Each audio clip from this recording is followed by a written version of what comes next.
So my name is Sajady, and I'm here to talk about, say, significant success and happiness, okay, and how they two, say, collide or should collide, but in a lot of circumstances it doesn't. For those people who are new, just to give you a background, a computer programmer by trade, and what happened to me, I had 2 near deaths. The first near death really allowed me to see who you were at a higher level. So I'll just give you the breakdown so we understand what, say, significant success is all about. Okay. So the first near death, I had my jaws crushed in a warehouse accident. It was a college job. And before that, I was tailored or groomed to understand what, say, so when I had my near death, it allowed me to understand who we are. Because there's a lot of people who've had near-death experiences. I think there's a lot of people in this room who've had near-death experiences, say, that didn't quite get the abilities that I did. Not most people, again, don't get into the abilities that I did. Again, the reason why is because, well, I was groomed to have that near-death, so I can ascend much higher, much more rapidly. So I used it as a stepping stone, or a catapult actually, to send me to the higher realms. So the way I did that was I was always thirsting for knowledge. So like many of you, I actually started younger than many of you, wondering what life was all about. So I started studying all the religions, the 3 or 4 major religions, and then some of the non so famous religions, spiritual aspects, things like that. And it didn't really satisfy me. There was more questions left unanswered for me. And it didn't really work out because a lot of people, just like you, you're really nice people, and you're really good, say in God's eyes, but then why do we have so much trouble? Right? Why do we have so many issues in our life? Why are we ill, or why are we don't have the most fantastic relationships? And then, religious tells us that, well, you're supposed to suffer in this realm because, it'll be better for you in the next realm. You're, say, preparing yourself for heaven because this is a testing ground. It's not really true, because with my abilities that I have now, I actually see people who have crossed over. If they're suffering in this realm, they're suffering in the other realm. Time and time and time again, I see it over and over and over. In fact, I kind of joke that many of my clients are actually dead. I actually help people who've crossed over, ascend to higher spaces, which allows, and that's so, for people who are new, it's like, well, how the hell does he do that, and how the hell does he know that?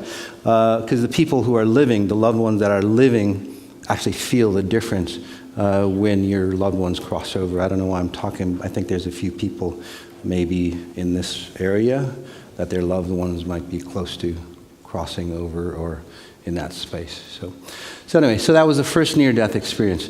I went towards, say, the area of success. So nowadays, if you think you make a lot of money, and then you're going to be happy, because that's what we all strive for, right? If I had X amount of dollars, then I'll be good to go. But then people get X amount of dollars. They make millions of dollars and so on, and they're not good to go. Look at Robin Williams, Kate Spade, and all those other people. You would think that they had the most fantastic lives from our perspective, but why are they like suicidal, or why did they die at such a young age? Right? There's a lot of people like that. So why does that happen? Right? You think that say material success would bring you all that happiness because that's all we're looking for.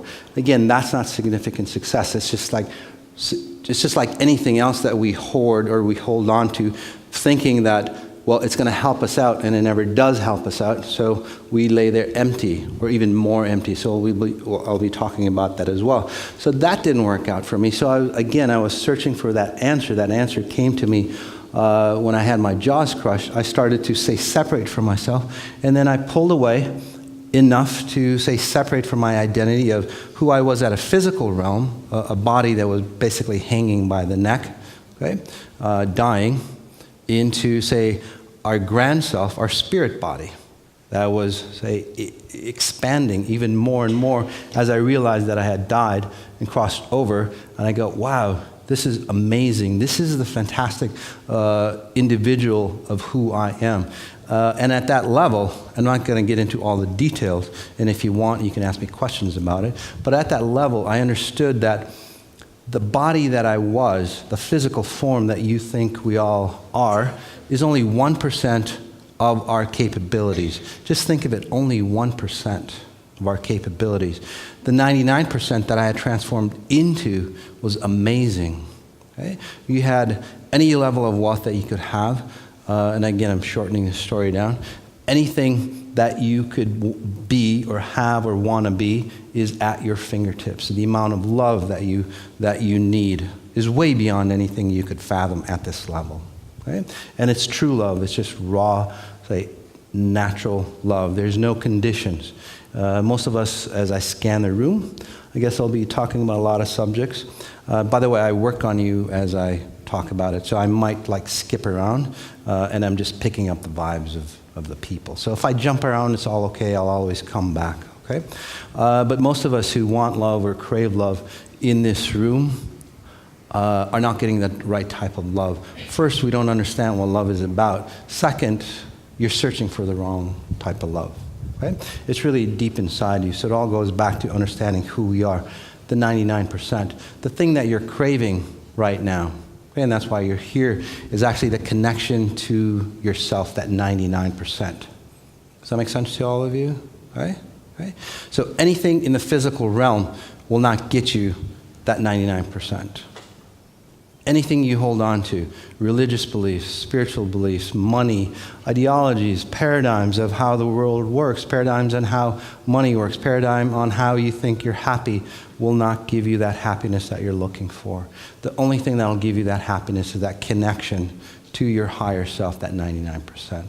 And in this session, I'll even guide you through what I call Medihealings, or what you might call, say, meditations, and I'll tell you what the difference is. I'll guide you into that space so you can actually, feel that realm that I was in. Okay?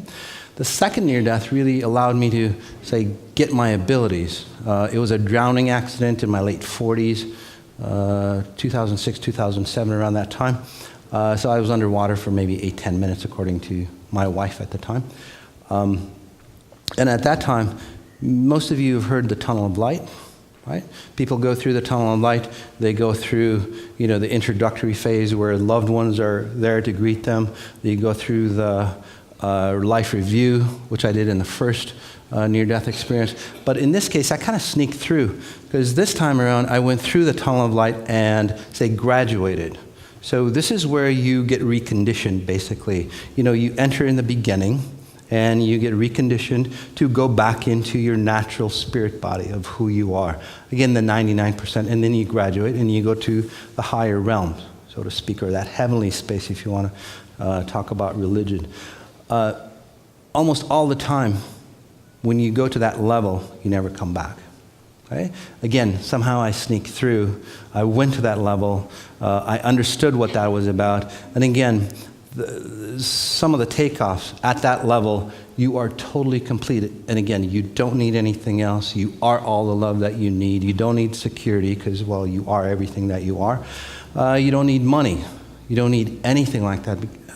And at that level, again, the amount of love is phenomenal. So if you can imagine any type of joyous moment that you had and multiply it by a few million times, that's the amount of love and the completeness that you are. Okay? I'm at that level as well. I actually there's a level that's even higher. So at that level, you still have an identity of human form. Okay? You still think you are in human form. I actually managed to escape that level as well and ascend into what I call the beautiful blue space, or in technical terms, the universal database, as I call it. At that level, okay, the beautiful blue space, you have no identity of who you are. There are no senses. There are no, hands or anything like that. You literally are just a universe of your own. Okay? And you feel, and you're there, and it's timeless. It's a timeless space. Okay? There's nothing that you have to do. You just are, and you're in awe all the time. You're just in bliss or in love states all the time. Okay? And it's amazing just to be there. And you're ever so present, because you don't want to take your eye off the ball. In fact, you can't, but you just, because it's just there. Right? It's mesmerizing, and that's how beautiful it is. At that level, though, you have access to understand who you are, that grandness of who you are. Okay? You literally have access to every bit of knowledge that ever was, is, and shall be. So I've managed to live from that space or pull that space down into this reality. So I live or connect to that consciousness. I don't really connect, I actually live in that space, and that's why I feel a little different to many of you, or I might look a little different to you. Although I look normal, hopefully, but I feel I have a different resonance. But that's why. So it's a higher consciousness, and that's where my abilities come in. So some of my abilities is that I can read you by reading you, basically scanning your DNA. You have physical DNA. There's a higher level of DNA. I would call it the spiritual DNA, very similar to physical DNA, which holds your blueprint on how you were made at a physical level, right? The way your hair, for example, the curliness of your hair, or non-hair, sorry. I don't know why, I just kept, like, my eyes froze on you. Sorry about that, dude. Okay. But you know, the thickness of your hair, the kinkiness of your hair, the color of your hair, all the different, say, properties of your hair is encoded in, say, in your DNA. Does that make sense to you guys? Right? That's why people say can clone sheep and they look identical. The spots look identical, right? That's why, because there's some kind of programming in there for you. So there's a spiritual DNA, and it's probably encoded into our physical DNA, but I'll just call it spiritual DNA to say set the difference. The spiritual DNA is that every other action that you have or you do, as I call it, your DNA structure or your programming. This is how you look at life. This is, say, the type of person you're going to marry. This is, say, your likes, your preferences. This is your, say, financial situation in life. This is how, say, lucky you get, unlucky you get. This is how you get abused, not abused. This is how happy you are in life, how whatever you are. Every aspect of who you are is encoded in, say, your DNA. Does that make sense to you? So that might sound kind of bad. It's like, damn, we're just robots. You know, we're just programs, and we actually are. We are literally programs that are just operating. Unfortunately, those programs that we have aren't from us. We didn't design it. We basically said, I'll have what mom or dad's having, because we weren't awakened enough. And that's why we have a lot of issues of, say, our hereditary line, right? Or some people might call it like previous lifetimes, whatever that you believe in, it's all okay. But if you look at most of your issues that you have, no matter what it is, chances are about 90% or higher that your family had the same issue that you did. It's nothing new. Maybe you've packaged it differently, but it's the same issue. Okay? Just a different frequency. So what I do is I can scan exactly, again, through the two near deaths. Hi. So we're talking about the second near death, some of my abilities. So what I can do, basically, is scan you, okay? And you guys are just literally lines of code for me. It's not that I see code, but I see frequencies in you. Okay? So I scan you and I can go, oh, this is where you're coding, or this is what's happening in your life that's causing you distortions. Okay? And it's very simple to me. It's almost like the issues that you have are highlighted. And I'll show you, and I'll give you real-life examples, because this is an open forum. Later on, you can ask me any question that you want. I might work on some people, okay? So you can see my abilities. And by the way, it's not just my abilities. I'm actually showing you that we all have these abilities. I'm kind of like that harbinger, or that, say, that pioneer that, say, brings that out, say, that first individual, or one of the few individuals that, say, start to have these abilities, and then everybody else, you know, follows that path, and it gets easier. So someday my abilities, although many people think it's, say, profound, it might be a thing of normality, say, in the future, because that's what we really are. So we're reaching, say, our human potential. So anyway, back to my abilities. I can, are we good? It's not clear? Really? Can't be any clearer. Is it there section? Is that better? Oh, you know what I did? No, it should be good now. Good thing it's not a rehearsed speech. I'll be like looking through my notes. Anyway, you figure that out? Okay. Good? Yeah. So my abilities, again. So I can scan you and go, okay, this is the programming that's, say, off for you. Okay, and that programming might go, so like if I scan you and then I go, oh, well, at 17, this is X what happened to you, and because of that, you're running a filter, say that's distorting you. Does that make sense to you?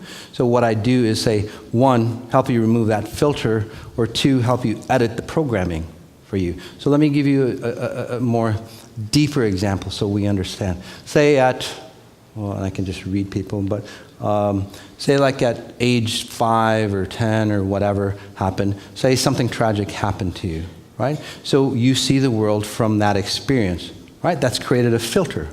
Does that make sense? You always say your mother got divorced, or your parents got divorced or something like that. I'm so sorry, guys. So something happened like that, and then you've got a filter on how you see, say, relationships. Or say that you got, say, abused. Your father came home, was drunk, and then beat you up all the time. So again, that's a filter, and you go, oh hell, that's the way life is. So once you say, hey, that's the way life is, because you're young, you don't know any better. So how do you think you create the next step, right? It's dependent on, say, your last step that you had. So if you've been abused, the next step will basically be abuse and abuse. No matter even if you try to get away from that abuse, somehow people who get abused or are unlucky or people don't treat them well and so on, they go, well, why does that follow me around? Because it doesn't follow you around.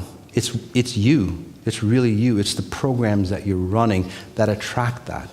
Okay? It's not your fault. It's not your issue or anything like that, but it's the programs that resonate with you. And again, I'll show you real-life examples on how you can delete it almost right away, and then you run another program, and then, you stop being abused. It's really that simple. So what I do is I can go back in time and literally go, okay, this is what happened to you, and again, and just remove those filters, and then you start to shift from the inside out, not from the outside in. And that's why a lot of your issues that you have, for example, you've tried over and over and over and over to resolve it. Does that make sense? How many people have tried that? Like relationships, right? It goes over and over, and it's like for you, for the guy with the jacket, you back there, like 3 or 4 relationships. It's almost like you've married the same, or were with the same exact person, just different facial features or body features, but the same identical person. Does that make sense? Although they started very different in the beginning, 3 or 4 of them. So again, why does that happen? Because it's the patterns that you're running. Again, I'm not saying it's your fault, but it's your responsibility to understand the patterns that you have. Okay? So I want to stress that it's not your fault, because many are going, oh God, I went to the seminar, and he goes, God, it's all you. Just change your habits or change your attitude and then it'll be good. Kind of like you made your bed, now you have to lie in it. That's not true at all. I'm not saying that at all. But you be aware of the patterns that you're running, and I don't know why I'm picking on you, sir, but anyway. A lot of your patterns come from your mom. Right? You might have taken care of your mom, or your mom was, basically your mom anchored into you, from what I'm seeing. And now she's burdened basically with mom's patterns, although even he's a guy. He might not feel, say, manly or complete at that level. No, I'm just telling it like it is. So if I help you, say, remove it, and then you can actually feel like who you are rather than seeing a filter of your mom's patterns go through.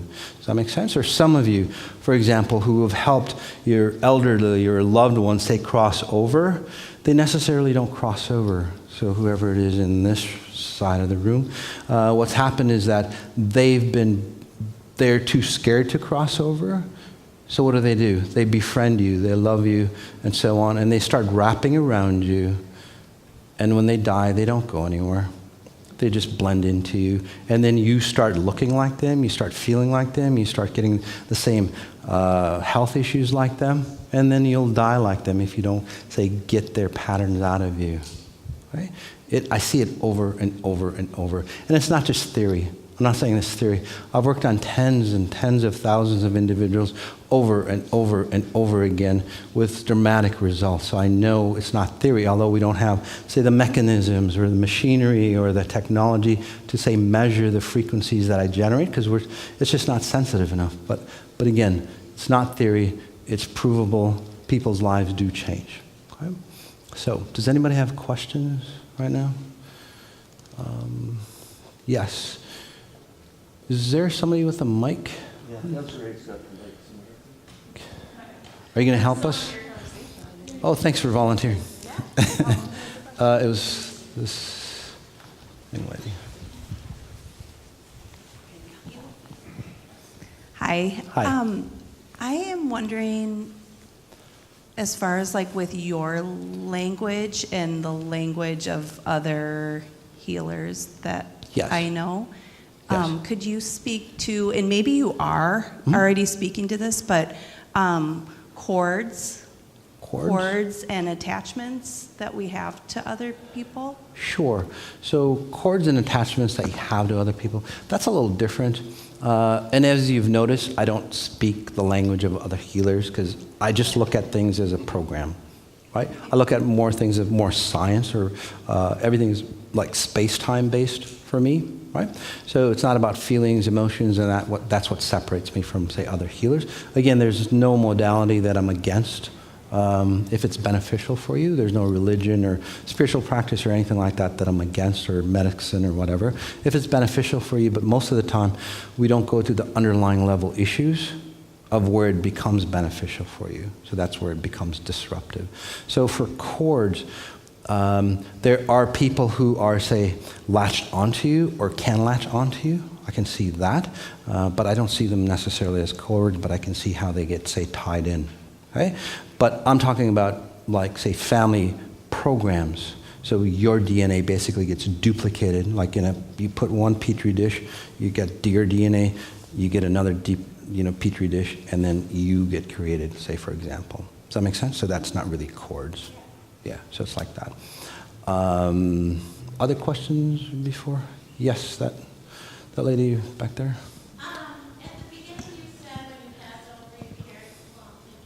I can't really hear. I'm sorry, I have like 2 headsets on. Sorry. At the beginning, you said when you pass over, you carry your, and maybe I misunderstood this, you carry your disease, or was that just your personality? Oh, when you cross over? Yeah. You carry your burdens?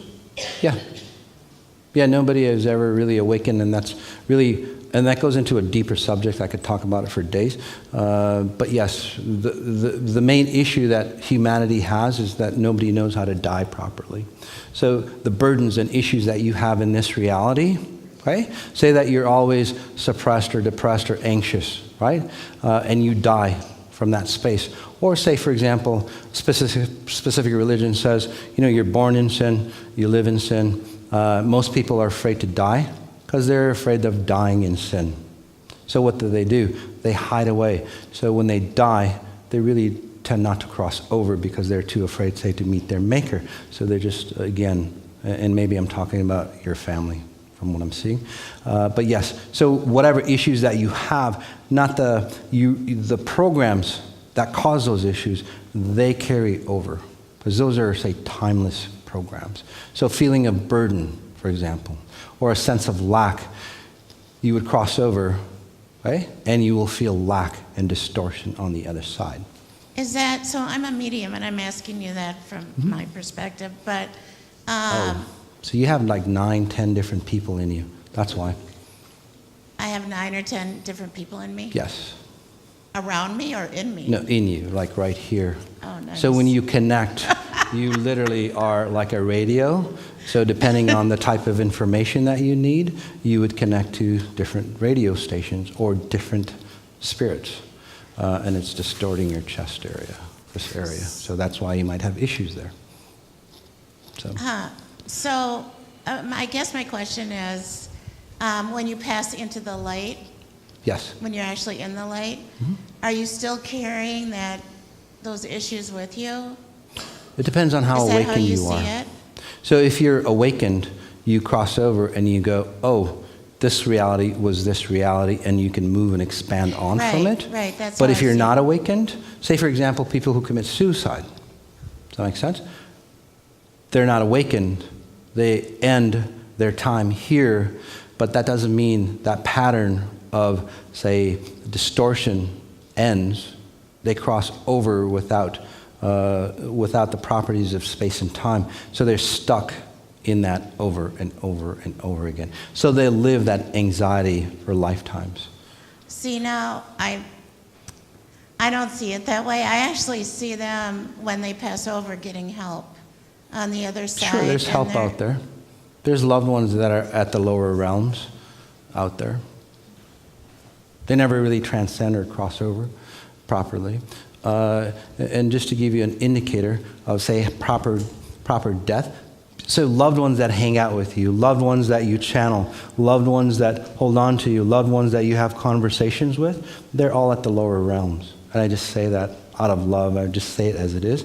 Loved ones who are awakened, or people who are, say, ascend higher, they'll never hang in the lower realms. One, it's very distorting. Two, it distorts you as well because it drains the hell out of you, because it has to have like an energy source or a battery pack to, say, run, or where you can feel their essence. That battery pack is basically you. So when loved ones come down when they're in an awakened state, they'll swoosh right through you, and it'll be a timeless experience, and you'll feel that love for like days or weeks, but they'll never like stay there. They'll just come through, they'll make you feel grand, again, a timeless being that you are, and then they'll escape. They never hang out. So, okay. Yes, there are people that say are in the light, but not necessarily from what I'm seeing. So I can work on you later on, and I can. Yeah, I can because tell you. I see it tall, and I've done thousands of readings for. I'm sorry, what? I've done thousands of readings for probably 22 years, and I see it so I know. differently. That's totally fine. It doesn't mean that I'm right or you're wrong. No, it's just I know. that No, I you know. see from a Yeah. different perspective. Yeah. I just see it from a very, very different perspective. Okay? And again, no offense, but as people work with me, they tend to, say, awaken and see it from a more broader and broader and broader perspective. So that's all. Yes, did you have a question? I'm wondering if you can describe how the energy changes generationally. Mm-hmm. And by that, I'm wondering, is every generation maybe bump up to a higher level, or is it, or can you, or are we all kind of evolving in, out, or through to higher levels? For instance, if you're a harbinger of something in the future, Sure. what does that timeline look like, or are we kind of? Okay, that's Do you a really understand good the evolution question there? question. So what you're asking is like, does every generation, say, ascend higher or awaken or broaden? They do at some level, but it's not really humanity that awakens. It's just that, say, there are other forces that always come through. Does that make sense? Right now, we're in a wave of, say, purity that comes through. So it's actually the frequencies that are forcing people to, say, awaken. But in generation, if you look at, say, the physical population here, look at your life experiences, for example. How many times have you done the same thing over and over and over again? Does that make sense? So just extrapolate that into your life cycles. So you've done the same thing over and over because we didn't really learn from it. And then your family has done the same thing over and over. So you basically are, say, copies of the last three people. If you look at your experiences, in fact, you're so identical, and maybe that's why you're asking. Maybe your mother, or maybe a grandmother, or something like that. Grandmother, or maybe even an aunt type feel. You mimic, say, her patterns like a cookie cutter type. Do you want to come up? I can just work on your upper back. So basically, say, for example, say your grandmother say something happened to her at 34. So something of similar sorts would happen to you at 34. Does that make sense to you, if you look back? So, and I can just work on you really quick. So for the most part, most individuals, again, they really don't learn from their experiences. Like I said, we die unawakened. So what happens is that, well, when we die unawakened, we basically carry on our last life with just a different, say, component or different body. So again, we don't go up and then awaken. In fact, I can give you a story of my first near death. And again, I'm not pushing you or guiding you, but I'm just, say, pushing or pulling out the templates, because your back structure, your bone structure right here doesn't feel complete to me. It doesn't even feel like you. It actually feels like you're grandmother or aunt or somebody like that. Does that make sense to you? So let's get rid of that template. And just so, I mean, I could just say that, right? But then for you, sometimes you don't feel like you make your own decisions. It's like you're kind of like in a rut. Does that make sense to you? And even if you make another decision, it's like, I want to go this way, but your train is going this way because that's your, like, aunt's patterns. So even if you try to go this way, you're on the track, the same track as your aunt. Does that make sense to you? So if you look at your life, no matter how much you've tried to, say, remove yourself from your life or change direction, again, it just goes where it wants to because you're running somebody else's template. So let's help you disconnect. And for you, it's actually a quick fix. So as far as generations go, just like our lifetimes or just like our relationships, right? We create the same thing over and over again. In life cycles, we create the same thing over and over again. That's all. And then the way we die, and then I'll get into significant success and happiness. The way we die, most of us in the U.S., sadly to say, or many of us in the U.S., what do? We get really old, we get decrepit, we get on drugs, right? So we're pretty much dead before, and we pretty much escape life before we're actually physically dead. It's no way to die. You don't die awakened that way.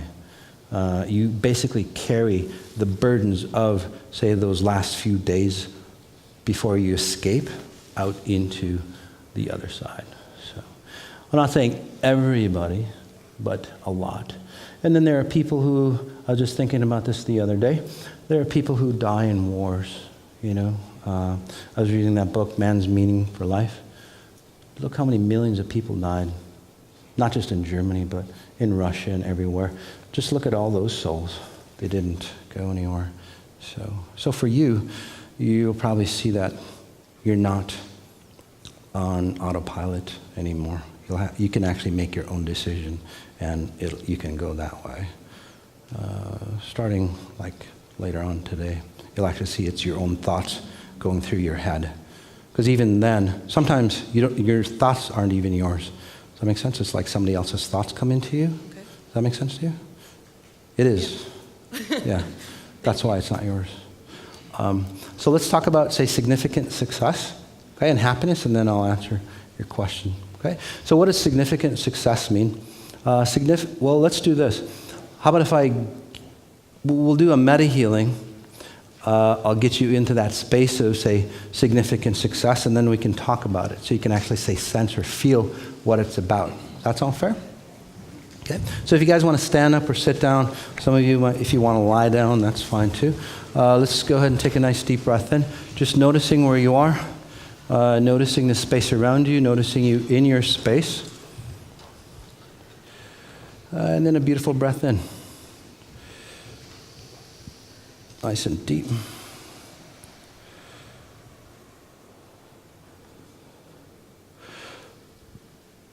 And noticing, again, as you walked into this room, if your eyes are open or if your eyes are closed, remembering, say, the carpeting or feeling the carpeting underneath you. Okay. Remembering how you're standing or sitting, noticing the walls, noticing any other, say, details of yourself. As you're in this room. So notice, say, the fans overhead, the lighting, the windows, as you reference your feet or your hands or your fingertips, as you pay attention to maybe the heat off your body or the draft from the fans. As you listen to my voice or any other sounds around you, take a strong deep breath in again. Connecting to the group dynamics, there's a lot of people here, right? And we all want the same thing, a better life. No matter what that looks like, we want a better life. So we're really looking at the same direction or going towards the same direction. That creates a lot of momentum. It creates a lot of strength. So we're going to use that momentum to take us, say, further. To take us out of those ruts that we face. To push us through those blocks that we face.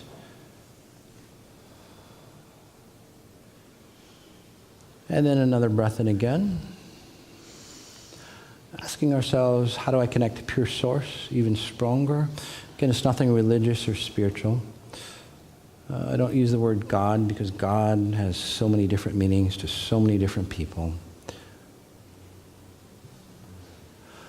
But you're really asking yourself is, how can I become my best possible self? Because that's what you're really after. That's what anybody is really after. They really don't care about, say, their religion, their loved ones, or anything else. And I know it sounds selfish, but let's take a deep breath in again. Just noticing your groin, your legs. But if you think about it, if that's all you're seeking to be your best possible self, right? It's a selfish motive. However, if you were your best possible self, how would your relationships be like? How would your abundance flow through you? What would your health look like?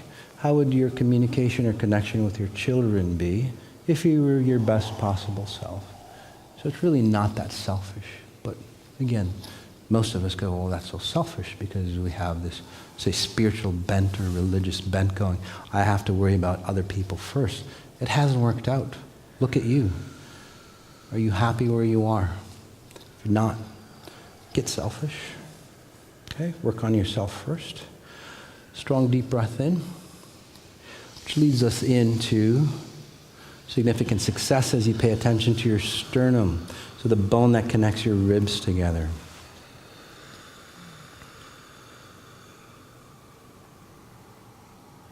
Just pay attention to that. We'll explain the details of significant success. For many of you, whether I'm touching you or not, you might be feeling, say, a little different, a bit different. Notice what that's about. I'll explain that later as well. But just notice how that feels. Notice how I've gotten you into a deeper state. By the way, it's not hypnosis or meditation. You're more awakened than you've ever been before. Right? You're not in another place. You're just more present. So be aware of that as we take another deep breath in. If you really noticed or you really realized, this is the first time you've been so awakened you can actually, say, feel every, say, cell in your body, if that makes sense to you. That's how, say, alive you are. Again, it's not hypnosis. It's not meditation where you escape yourself. It's a sense of being with you. And it feels good being with you. So with that in mind, it helps me help you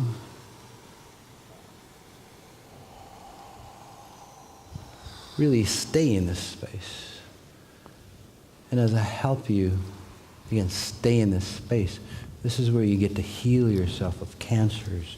This is where you get to heal yourself of, say, abuse. This is where you get to heal yourself of, say, lack of any kind. This is where that connection to a higher source, what you might call God or spirit or angels or whatever you want to call it, comes about. And that's the definition of, say, significant success.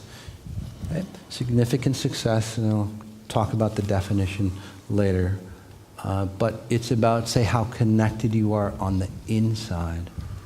Is a reflection on what abundance you have on the outside.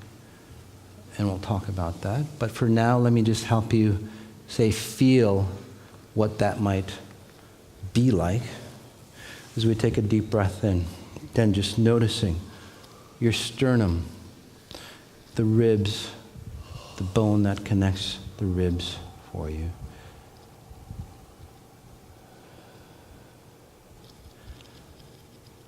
And then we're going to count up to 18.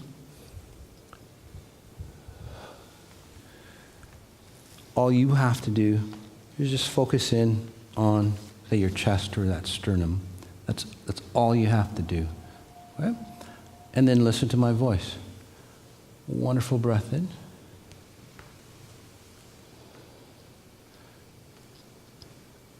0, 1, 2, 3, 4, 5. So we slow down time. Maybe even say disconnect from time, just for a bit. 6, 7,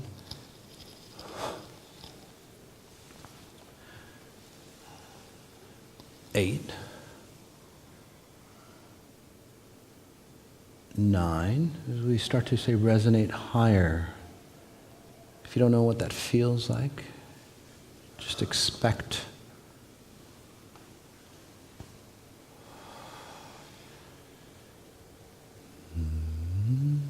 something to help you understand that.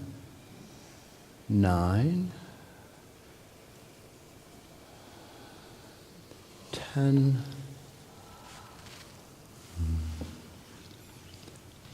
11,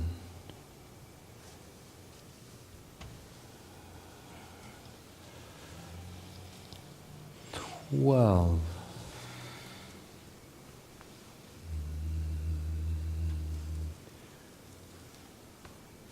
13,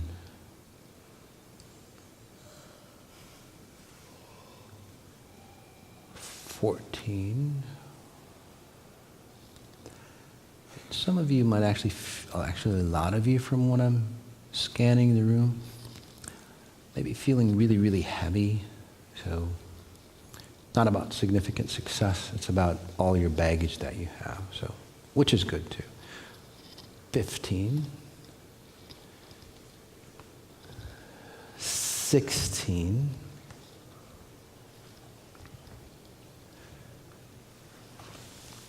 17,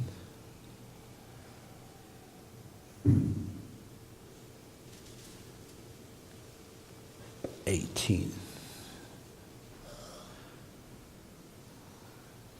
So as I scan the room or sense the room, I'm seeing a lot of heaviness.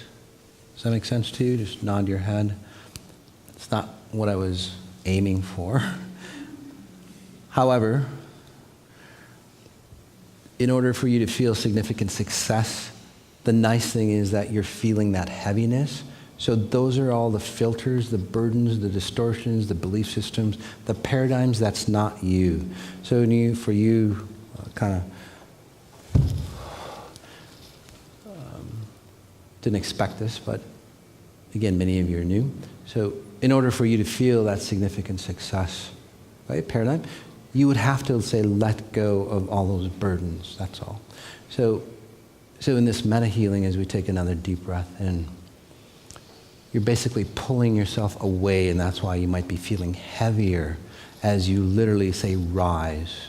So we'll continue on a little deeper. Right? Just think of it as you're in a hot air balloon. You've got a lot of weight on you. For you to fly higher and feel significant success, you have to unburden yourself. So that's what's happening, the first step. Okay? So what we'll do is we'll just take a little more time. We'll continue on. From 18, we'll go to 50. And then, again, by then, many of you should be, say, releasing a lot of things, or seeing your worries or burdens from a different perspective. So, noticing your sternum bone, noticing, say, the back of your neck. Strong, deep breath in.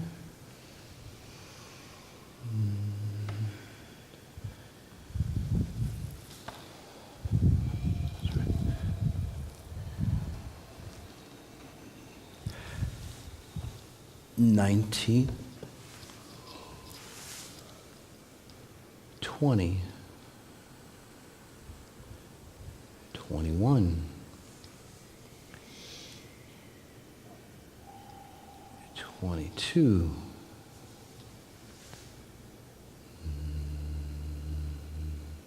23, 24,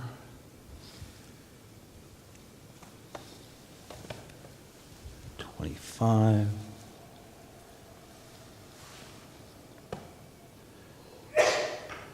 26,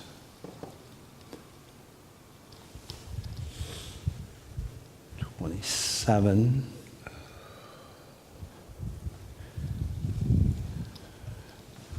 28, 29,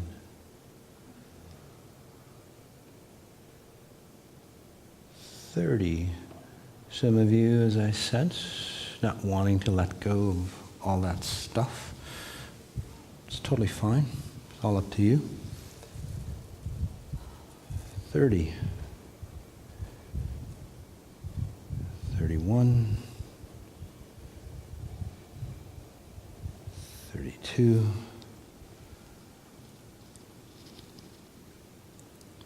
33, 34, 35, 36, 37, 38, 39 as we take another deep breath in. 40. Notice how you feel. Maybe a lot lighter, maybe more expansive, like a balloon. 41, expanding. 42, 43. Even if it's for a flash, it's good enough. 44, 45, 46, 47, 48, 49, 50. Again, some of you are feeling it, some of you, well, you're a lot lighter or more neutral. Look at your issues that you might have had. Again, it's not in your face, so that's even better. But still not at the levels of, say, significant success I wanted to take you. Maybe we'll try it again at the end of the night, where we've, say, shed away a lot of our, say, misconceptions. But still, nice, successful, you're letting go of a lot of things, if that makes sense. Maybe you're a lot lighter, right? Or again, more neutral in your positioning of life. Say, for example, look at any problem that you might have. Look how it feels to you. It's more maintainable.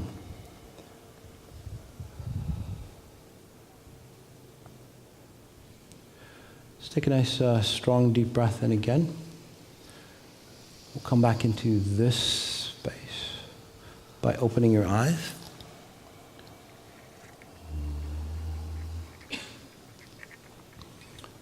Reconnecting. Again, as you can tell, different than, say, a meditation.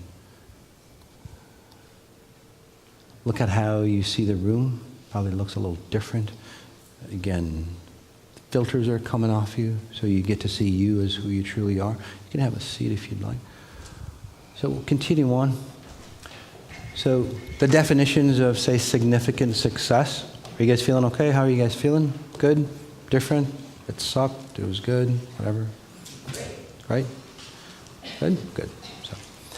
So again, for this meditation, well, basically what happened was I was going to take you up higher, but you guys had a lot of burdens, a lot of distortions, so it's pretty hard to take somebody higher if you have all that. So again, either way, it was successful, but so we'll try that again later on, just to see, and you'll see the difference. So notice how you feel now, and then we'll do it again later on, and then we can, say, ramp you up even higher, because again, it doesn't take that long to help you transform. Right? It's not a time-based system. So significant success. Significant success is that your abundance that you have is a reflection of how abundant you are on the inside. Right? So although you might have the same Porsche, say, in your driveway, or the Maserati, or whatever cars there out there, or the same huge house. There's a huge difference, say, in the owners of that house. Does that make sense to you? One, most individuals, say, collect items like that, or people, or power, or intelligence, or whatever, or belief systems, to create a facade of who they want you to, say, see in them. Does that make sense to you? Right? Well, I'm so-and-so. I was this successful. I had a hit movie back in 1980, and I'm still living off that fame. That kind of feel. Okay? And here, this is all my, say, possessions that I've gotten. But they still feel empty inside. And that's why a lot of those individuals, and I work with a lot of individuals who are multimillionaires, a few billionaires, they're still as empty. They still have the same issues as we do. Okay? It's not supposed to be that way. Because physicalness does not, say, equate to success or happiness or significant success. That's why I call it significant success. What I talk about, it's a whole new paradigm. And it's a crashes any ideology of, say, success. Because in most religions or spiritual movements, money or success or abundance in this physical realm does not equate to heavenliness. Does that make sense to you? Right? Any religion that you look at, right? Money is the root of evil, Buddhism, Christianity, and so on and so on. Does that make sense to you? They do not mix really well. What I'm saying is that your abundance on how you are on the inside is actually a direct reflection on how abundant you become on the outside. It's totally the opposite, and it actually works. Okay? So significant success, again, the definition is that it's a reflection on how connected you are to your higher self, or if you want to call it pure source or God, whatever, rather than a facade of who you are. So it's a huge difference. Does that make sense to you guys? Right?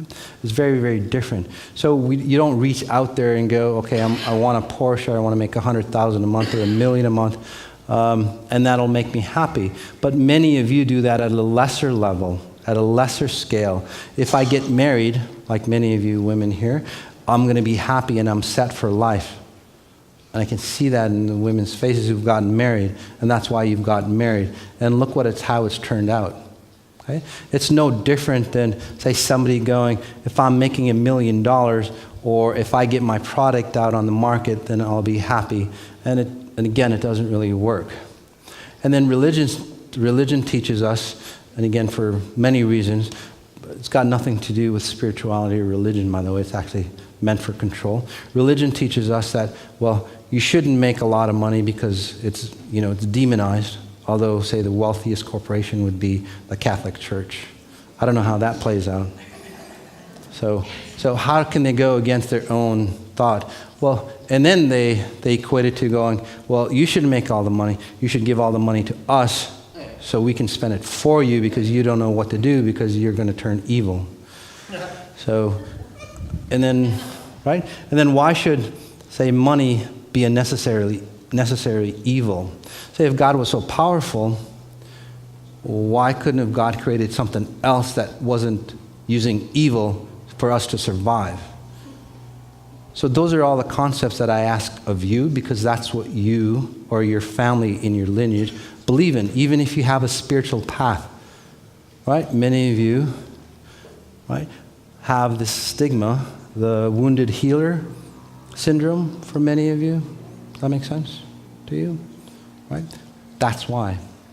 So it's the same thing, right? And then many of us, since we run from that paradigm, but what happens is that we're in this society and we become slaves because we have to work till we're 65 to be happy so we can get away from the slave mentality so we can be free and then really connect to our true desires. Again, by the time you're 65, you're pretty well worn down and you're pretty much solidified, so it's really hard to move away. And by the time most people are 65, 97% of Americans, for example, don't have enough money to sustain themselves. So they can't live their dream. They can't pursue like higher awakenings or anything like that.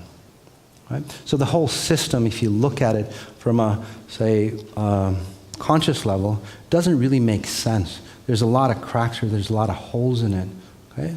So, and again, I bring that out to you, so it makes it easier for you to remove yourself from that mentality because it's not true. Okay? It doesn't bring you happiness. If you don't believe in your life that's not that happy, look in your parents' life. Right? They live the religious aspect, paradigm. They live the spiritual paradigm. It didn't make them happy. It didn't pay the bills. It didn't do anything other than make them, say, burden. Right? Because that's what that's supposed to do. That type of thinking is supposed to, say, burden you so somebody else takes control of you. Whether it's, say, the church, religion, or, say, some other frequency that's on the other side. Okay? Significant success is, say, your path or your journey to understand who you truly are at a higher level. It has nothing to do with being a good person or a bad person. Okay, and I'll explain that too, because I know many of you, I can feel that. It's like, oh my God, what is he talking about? Again, being abundant has nothing to do with good actions or bad actions. That's why, say, abundance, many bad people are, say, successfully abundant. That makes sense? Why does that happen? If that equates to something, why are there so many bad people with so much stuff, possession? They might not be happy with it, but that's not the point. But why does that happen, right? So my point is that it's not about the goodness that you give out. So the more goodness that you are, or the more people you help, or any of that, say, belief system, does not take you to a higher level. It just, say, burdens you. And many of you are burdened by helping other individuals. But if your boat is leaking, right, it's got a huge hole in it, and then you're going, yeah, come on in, pile into my boat. Basically, you sink faster. And that's what your life is about, many of you, kind of like in this middle row back there. So again, the significant success is about, say, cleaning up your boat, cleaning up your life, getting as connected as possible. Again, being that selfish person to just really focus in on yourself. If you think that's such a bad concept, what did Jesus do? He left for how many years? 14 years or whatever? The missing years, the lost years of Jesus. Where the hell did he go? He wasn't worried about anybody. He was out somewhere alone. What happened to Buddha? He did the same thing. There's tons and tons and tons of highly successful, significantly successful individuals. They do the same thing. They go away. In fact, in many tribes, what do they do their young ones as they come into puberty? They push them out into the jungle, help them survive on their own. They become strong men. They come back, and they're beneficial to the group, right? But what do most of us do? No, you're supposed to carry me, and then some of you, unfortunately, as a young individual, you've had to take care of your parents because they were ill or they were on drugs, or it was, the roles were reversed. It's even worse off. So you didn't get a chance to, say, really grow and expand and really understand yourself. So this is about, again, letting everything go. Right? I'm not saying you don't take care about anything, but you pursue or you take time to read, meditate, do things properly, and then really focus in on yourself and really create that connection between you and yourself, just like Jesus and Buddha and those individuals do. We don't have the luxury of, just say, escaping, although some of us who are single, they do. So this is about really understanding that connection to who you are. Okay? As you get to those higher levels, and this is where abundance comes in, the abundance that you seek doesn't come from, say, physicalness of this reality. It comes from, say, your spirit body that is all-encompassing, all-complete, all-grand. Would all of you, say, agree to that? That if you knew your higher self, an awakened higher self, would you be not all-grand? Would you be not all-abundant? All those things that religion and spirituality talk about? Okay? So why would you have to suffer here if you have of a higher connection on the other side, right? Because what you are internally is a reflection of who you are on the outside. Does that make sense to you? Right? So if you're of a higher connection, and that's the key, you get so connected to your higher self, that 99% that I was talking about. If you get connected to that individual so strongly, it comes through and you live from that space 24/7. Not just in meditation, but you live from that space 24/7, all day, all night, your whole entire life. And then when you cross over, you'll go, wow, that was a great experience. Let's climb higher so you don't get distorted. And that's like a true awakened, say, death. Okay? So as you ascend higher, again, as you, say, resonate higher, illness, lack of anything, whether it's relationships or anything like that, or money, cannot hold on to you, because those are lower level frequencies. People who resonate at a higher level frequency, if you notice, they're always abundant. And many of you go, well, Jesus was poor and those. No, they weren't. They had all the access they ever wanted. They just didn't need those material possessions. But if they wanted, say, millions of dollars, they would grab it just like that, or they could create it just like that. Simple as that. None of those prophets or none of those great individuals were in any sort of lack. They were not poor at all. They were significantly successful. So why not you? By the way, if you're following Jesus' path, like many of you are, right, you don't have to burden yourself to do what he did. Right? He didn't get abused. Well, let me put it another way. His abilities came, and then he got abused for his abilities. Right? Okay? He didn't do it the other way around. So many people think, again, in religion thinks that way, a lot of religions, they go, you have to burden yourself at this level or get abused, and then that's when your abilities or that connection to God comes. It doesn't work that way. It didn't work for Jesus. So if you're copying Jesus' path, get your abilities, okay, and then if you want to get abused, do that. But that's your choice. Okay?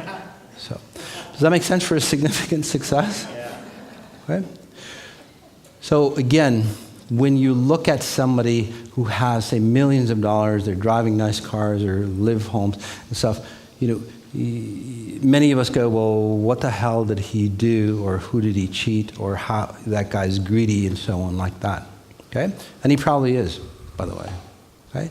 Because most of those individuals at the higher level, they either sold themselves, they sold their souls to ascend to those higher realms of, say, physical wealth, or they abuse themselves to do that. So they're not completely, say, complete. They're that facade that we talked about earlier. So one way you can tell, okay, is that if you look at those type of individuals, we'll look at yourself, you can do this as well. If you're not completely abundant, this is what I call 360 degrees of abundant. All aspects of your life are, say, complete. You're healthy, right? Your relationships are working out good. You have money to do with whatever you want, or even more. Right? There's always abundance. Doesn't that sound like heaven, by the way? Right?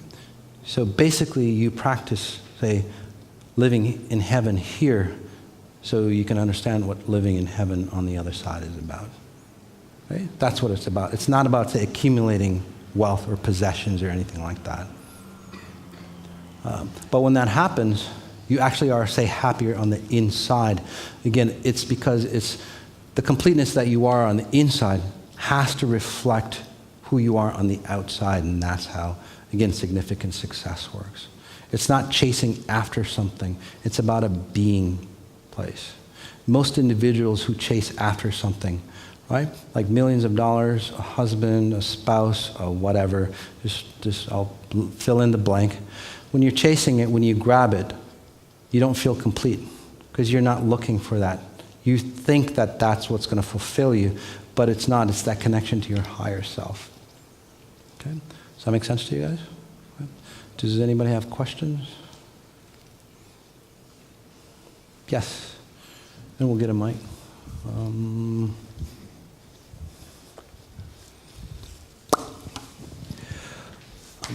Can I get Alina, can I get a glass? What was the question? Oh, is this my water? Oh, I'll take this instead.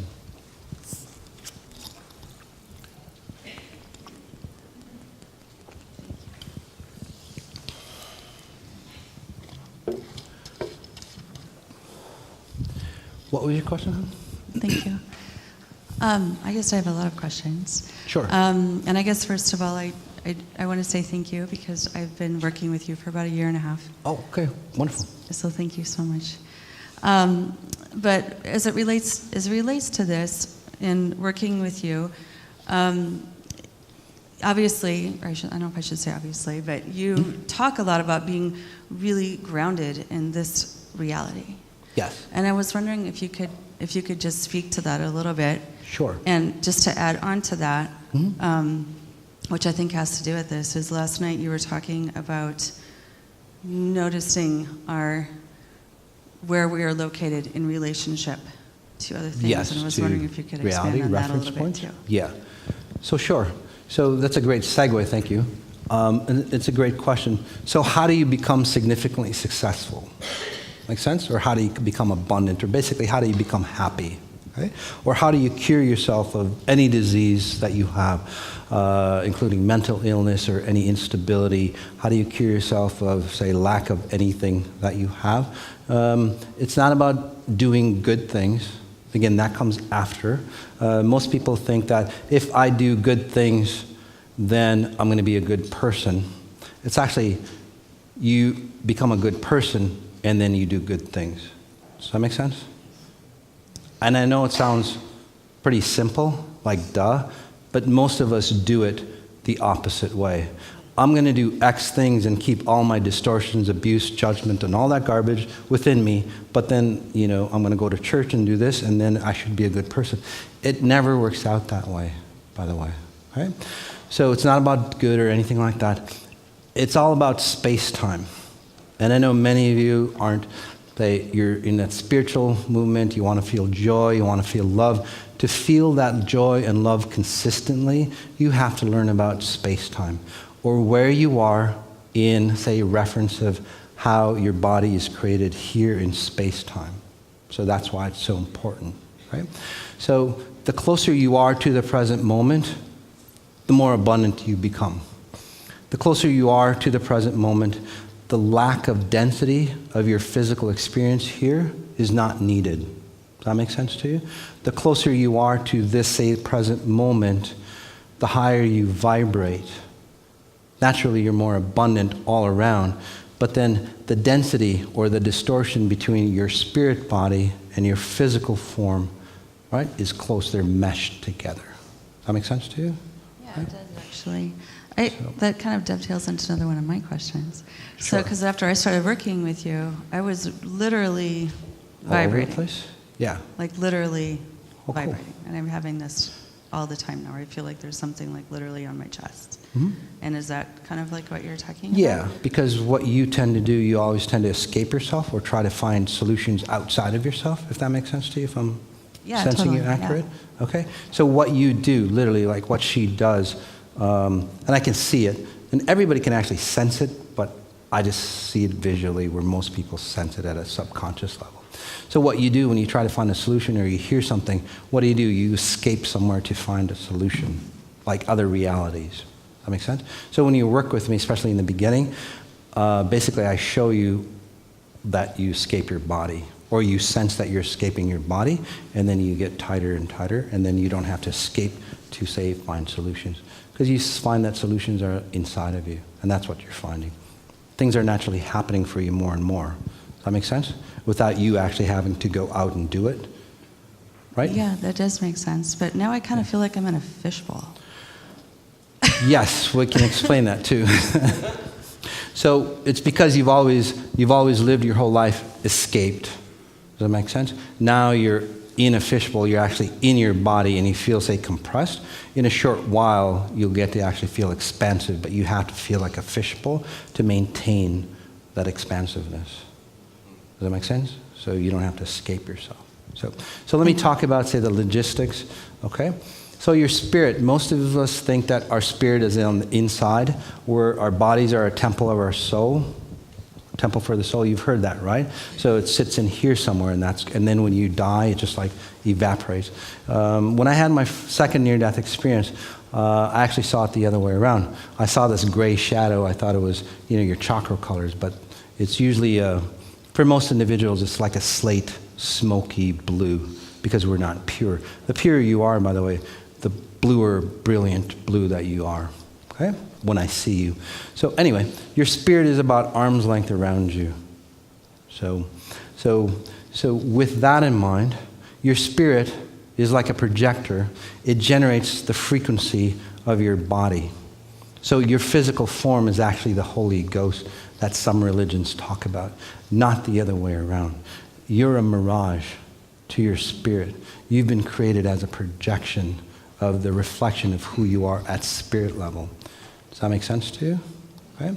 So there's a communication that's needed because your spirit lives in a timeless space. There's no time, there's no space. It has to communicate to your physical form somewhere, somehow. So, and this is where, say, the definition of your soul comes in. So I see your soul as, say, a Google Translate app, okay? So your spirit translates, say, what it wants you to experience into, say, physical emotions through your 5 senses. Does that make sense so far? Right?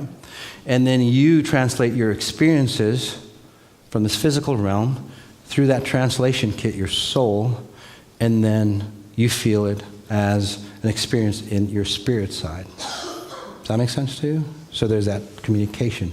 So the more present you are, the less translation that's needed. It becomes thinner and thinner, and it's just you and your spirit. So you live as one. So you are just a state of being. There's no spirit, and there's no you. You are just one. The more oneness you become, the more abundant you become, the more blissful you are, no matter what situation. Does that make sense to you? Okay. So let me give you an example of how this works. And let me give you an example of how, say, it gets distorted. Okay. So, for example, say you're, a child, and you've never felt love before. Everybody, as kids, everybody knows what love feels like, right? Because you can see it in kids. No matter how abused or distorted they are, you'll sense it or you know it. Okay, up to the age of 6, by the way, and that's a different subject. But say you're 7 or 8 or 9, okay, and you sense that love space, but then you get abused. Okay, you get beaten up and so on like that. But the only time you get attention is when you're getting abused. So part of being loved is getting attention. And now it gets confusing because like love hurts, but then you get addicted to that pattern. So what happens is that your body translates, no, on this plane, for me, love means abuse. And then it translates it into your spirit body. Okay? Your spirit goes, wow, that's really screwy. But what the hell? So it rewrites its program or meaning of love for you through your soul. So it translates it differently. Okay? And then what does happen? Your spirit keeps sending you abuse patterns so you feel love. Because that programming got distorted. And I know it sounds crazy for many of you, but this is the exact reason, well, a good number of you, about a handful of you, you would escape, say, loving relationships to be abused because that's where you feel normal. That's where a lot of, say, people do. They would, say, cheat on that loved person and go get abused somewhere because it feels complete to them. Does that make sense to you? That sounds screwy, but again, it shows you that we're just programs that run. It's got nothing to do with anything here. It's got nothing to do with fact. That's why love or anything else means so many different things. Okay? Anyway, as you become more and more pure or more and more clean, and I'll talk about what that means, and then I'll get to you, Dave, is that it condenses. So that distortion of your, say, soul, as I call it, the soul, that translation kit, it's not needed anymore because you are one with your spirit. Your spirit and you are integrated. And that's why when you do the Medihealing sometimes, you feel really expansive because you're actually, say, expanding into your spirit body for those who do the Medihealings. You feel really grand and tall, like you sometimes. That's what you're feeling. And it feels really joyous and blissful. That make sense to you? Because your spirit always sees this human form as joyous and blissful. By the way, no matter what distortion it is. Okay? I was going to say one more thing. Did all that make sense? And I know it's very, very different than what most of you think, but again, tens of thousands of people, time after time after time, it's been proven. And if you don't believe me, check your stats. Okay? Is it working for you? So I'm not asking you to change your belief system, but if it's not working for you, maybe try something else or expand your thought to kind of make it fit in, or just give it a try, see if it does work for you, and maybe you might see it from a different perspective. Either way, it'll help you out. So the things that I generate, or the frequencies that I generate, many of you got into those deeper states, right, in the Medihealing, or even listening to me, or even coming into the room, or say preparing to come when you made that decision to go, hey, I'm going to go see this guy, even if you're new. What was that thing that, say, changed in you? Okay? It's like I was working on you even before you got here. So what is that frequency that I generate for you? Okay? That transcends any place. I can work on you, millions of miles away. I can work on you on another planet or whatever on the other side. And that frequency basically transcends time because it's not a time-based frequency. But the closest thing that I can, say, help you with on what that is that if you've ever gone in nature, like Boundary Waters, those places, have you ever noticed that it just captures you and you're so mesmerized by it and it's so present? Does that make sense? You can't get away from it. Have you noticed if you stand or if you stay in that space of time, for some people it's actually an enlightening experience. For some people, they go crazy from it. And it's not the nature. But when you're in such a present moment state, all the shadows that you are has to release, and that's why those people, say, go crazy or can't stand being alone and all that, because all the distortions are coming out. I say that because many of you will feel a lot of darkness, heaviness, and so on. It's not me. It's all the distortions that's in you coming out. Okay? So just like in nature, I can generate frequencies that mimic or are maybe a little more potent, okay? Because I can, say, manipulate it or change it depending on the person for you, where it forces you to become so present that you look at your life and go, this cancer, this issue, this lack of money is not me. I am like this grandness. If you look at nature, again, if you resonate as close to nature as you can, have you ever noticed that there's no time in nature? Right? Boundary Waters looks the same a million years from now, and it'd probably look the same a million years back if it was the same, say, weather. But it would look the same. You can't tell the difference because it's in a timeless moment. There are trees dying or they're blossoming and so on like that, but they do that all the time. So again, there's no timeless moment. When people are connected to themselves, when you look at them, like say those old couples, when they're holding hands and they're really in bliss, have you ever noticed that they look like kids? They're in a timeless state. That's what it's about. Imagine living in that space all the time. That's what I'm talking about. They're blissed out. They're happy all the time. The issues that they have, okay, they're easily handled because the brilliance of that time and state resolves all issues for them. That's what I'm talking about. If your religion or spiritual movement or any belief system does not give you into that state, okay? And I just say it right out blank. I mean, because I'm a numbers guy, right? I used to be a programmer. If a line of code didn't work, it just didn't work. Okay? It's just black and white. If it's not giving you that result, it's not working for you. Simple as that. Try something else. Edit it, change it, do whatever you need to do, okay, to help you get into that bliss state. Right? Again, I'm not knocking anything down, but again, if it's not working for you, then it's not working for you. So, Dave, did you have a question, buddy? Yeah, right there. And then after this question, we'll get into another Medihealing.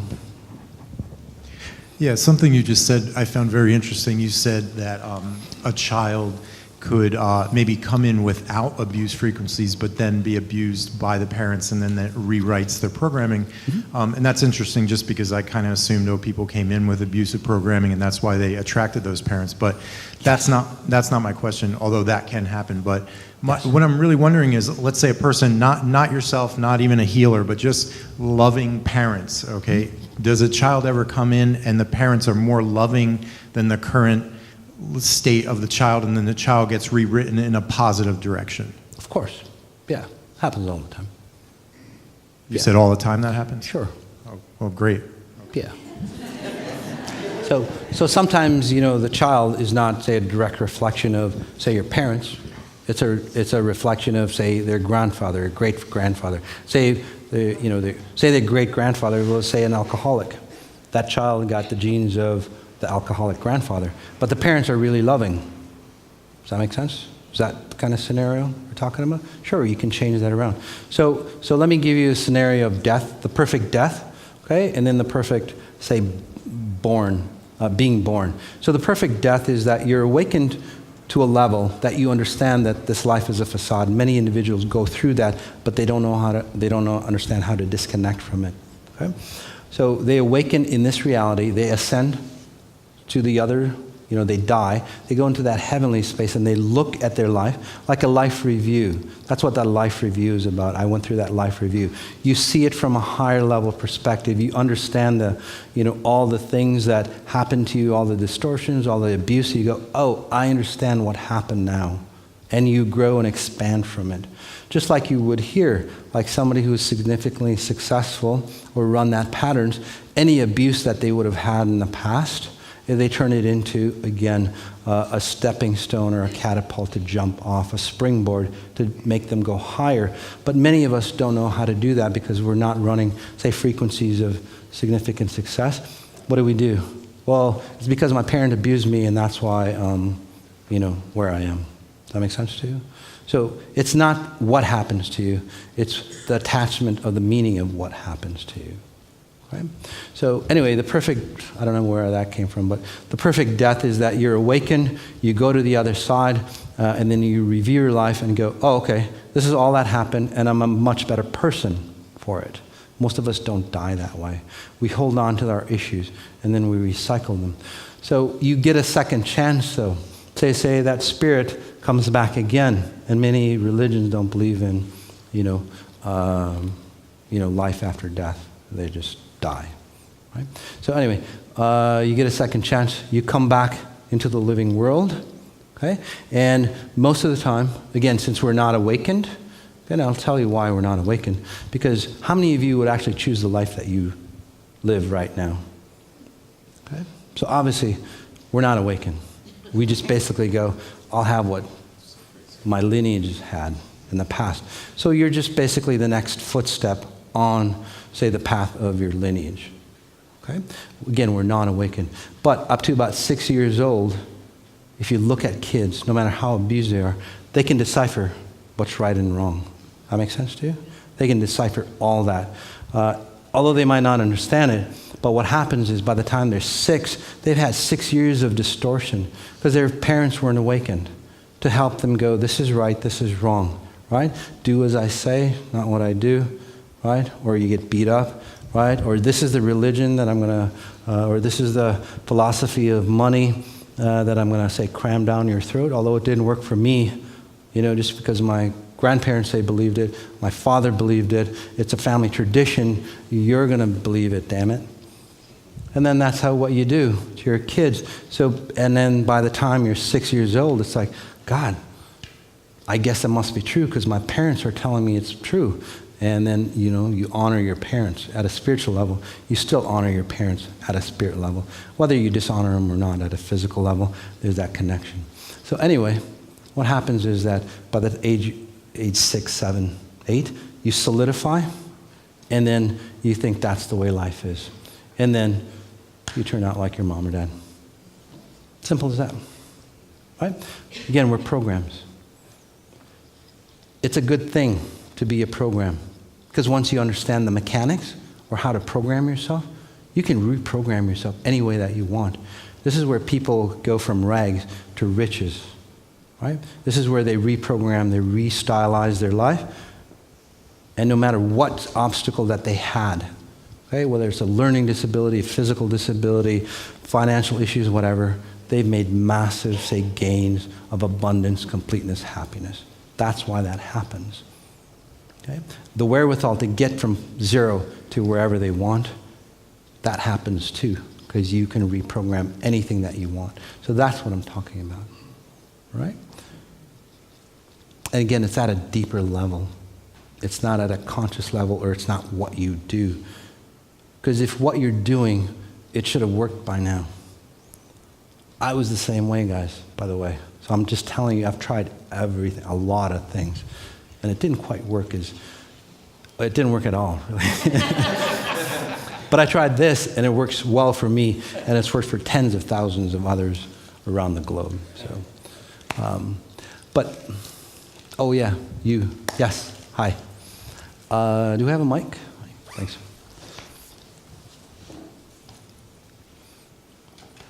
And then we'll get into meditation, I'll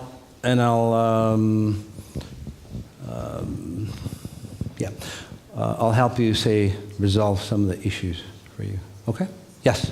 Okay, I know you said that one of the characteristics of being awakened is just being very, very present. Mm-hmm. Are there other characteristics besides just being in the present moment? Of course. So that's just one present. Well, actually, that's being present helps you become awakened.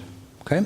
But you're totally abundant, 360 degrees. Any level, say, of wealth, I'm talking financial wealth, will come into you as needed. Okay? Whether you need nothing to be happy, to whether you need a castle to be happy. Your illnesses, well, there is no illnesses if you're present, right? Because you're resonating at a higher frequency. So it's basically living in a bliss state or heaven on earth. So that's the true meaning of, say, being present, or what I call archetype superhuman, where you're resonating at, say, well, you don't even have to resonate at 100% of your frequencies, but even, 14, 15, 20%. What percentage of the population in the world are awakened, even a little bit?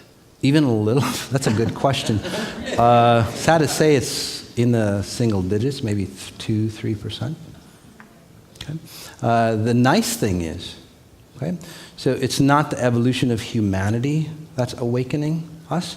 It's the frequencies of the universe that's awakening us. Okay? So basically, humanity is forced to become awakened. Does that make sense to you? Are we, what? Of course. Yeah. And it's not like we're doing bad or anything, but how many wars have we repeated? How many thousands of years, have we abused humans and so on? I went to Skid Row in Los Angeles, right? I don't know, thousands and thousands and thousands of homeless individuals in the richest nation in the world. If we were an awakened being, would that ever happen to us? Nobody would ever be in lack. Nobody would ever be ill, right? Or they would be medical facilities or those things. So being, say, and it's not just, this was in LA, but there's San Francisco, San Diego, Minneapolis, there's 10 cities coming up. It's like, why is that?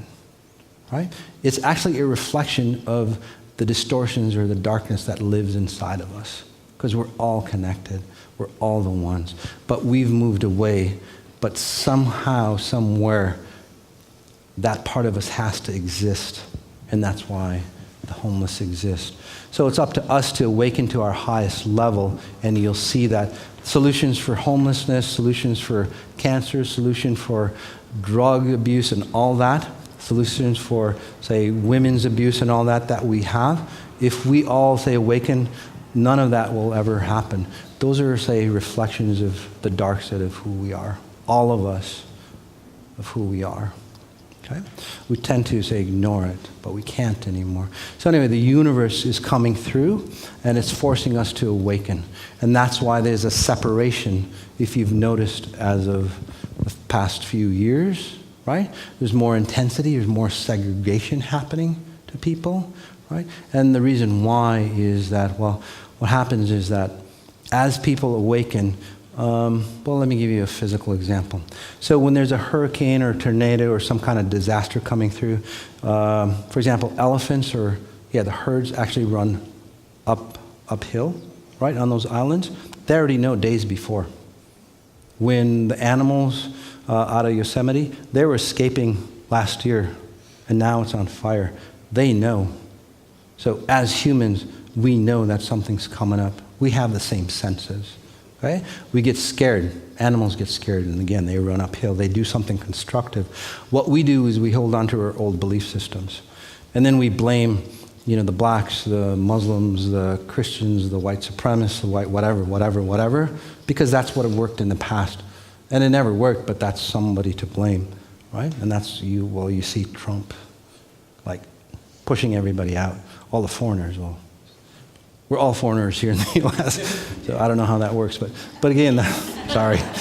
But that's just an example, right? So those individuals, and that's why you'll see the church, say, holding on to you. That's why you'll see that your spouses or whoever that control you will hold on to you even more, because everybody's losing control. That's why the financial systems are dismantling themselves. That's why I say the church, again, I go back to the church, but, they allow gays in, they allow, people who've been prostitutes and people of that nature, and there's nothing wrong with that, but it's okay to go into the church. Well, why wasn't it okay before? Because they're losing masses and numbers. It's not about dignity or anything like that. It's just that they're losing numbers. So it's like, it's okay to be gay now. So, well, why isn't it okay before? Who changed God's words? And I'm not saying it's not okay or okay. It's totally okay if you own it. But I'm just saying, how did religion change like that? Look at all the other things that religion has changed to accommodate people, right? So they were either lying to you before or they're lying to you now, basically. Again, I'm not against religion. But, however, if it's not giving you the same effect as what Jesus got, what Muhammad got, what Buddha got, and some of those great individuals, we're doing it wrong. Okay? If you're not getting into that same state of being, we're doing it wrong. Okay? So try what they tried. That's all I'm saying. So let's take a nice deep breath in, just noticing where we are. And this time around, we'll help you, solve some of the problems that you have. Okay? So whether you want to stand up or sit down or whatever it is, that's totally fine with me. Again, another strong breath in. And I know I threw a lot of information at you that's, very different, but somewhere inside, it resonates with you, doesn't it? Even if you don't understand the concepts, it's like, why does that feel intriguing? It might even say, push you away, but why does that feel intriguing? Again, a strong deep breath in again, just noticing where you are, noticing the space around you. Noticing, the surroundings, noticing the sound, noticing my voice. And then a breath in again. Connecting to the group dynamics, the mastermind as I call it.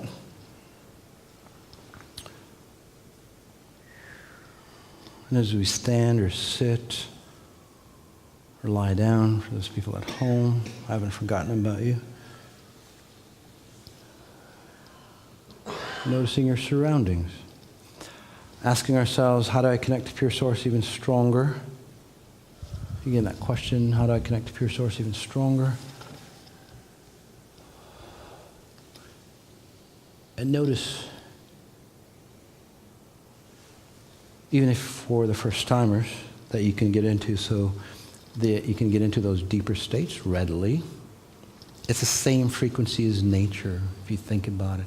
If you're sitting on a dock by a lake, right? It's that present state. That's all. So noticing the space around you. Noticing you within that space. And we'll just jump right into it. Think of any problem that you have. And a problem is not, and I'll give you an example. If I had X amount of money, or if I got this job, I'll be okay. That's not a problem. Why do you want X amount of money? Okay? Let's just say I'm broke. Simple as that. Okay? Or I don't feel love, or whatever it is. Right? And again, it's not like, if my spouse did this, I'll be happy. That's not a problem. Why are you not happy with or without your spouse? Okay, again, so the problem that you're having, or the lack that you're having, it's about you. Okay? You not feeling love, you not feeling complete, you not feeling cherished. Okay? You being addicted to things. So whatever your problem is, whatever, say, lack or incompleteness that you're feeling is,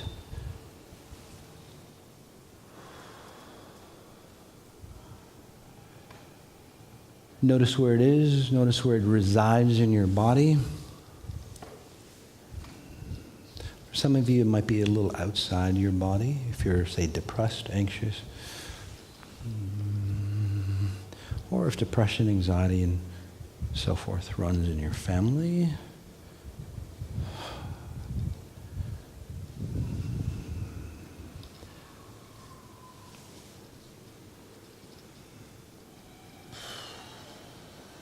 Notice how it makes you feel.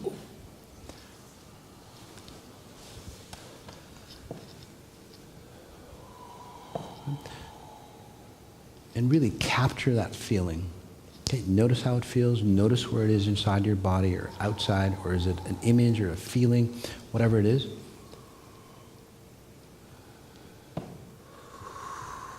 And what we'll do is I'll just help you make it get worse. Okay? And again, it's for a good reason. So let's take a nice deep breath in. So let's just amp up the problem that you have. Whether it's a disease, lack of whatever, fear. We'll just count from 0, 1, 2, 3, 4, 5. You might notice your pain increase. You might notice your anxiety increase. You might feel old memories come up that you probably, say, you thought you got rid of. You might feel other, well, let's just ramp it up a little bit more. 7, 8, 9. That it also encompasses your complete being. So it's not just a space in your body, it's your whole body.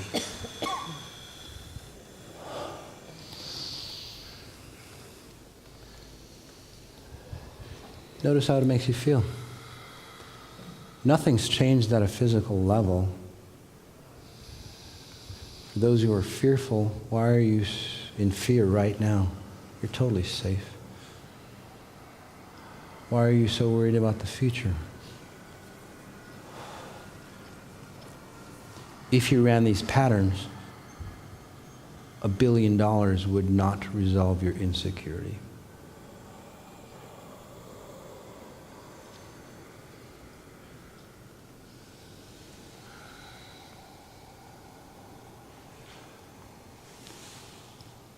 So at this level, let me just ask you a couple of questions.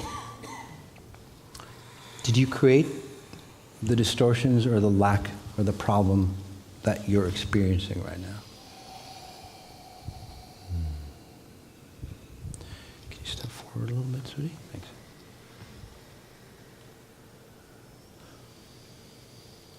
Is anything you are doing physically, is that really, say, solving, or anything that you've done in the past, solving the issue? Again, whether it's a disease or anything.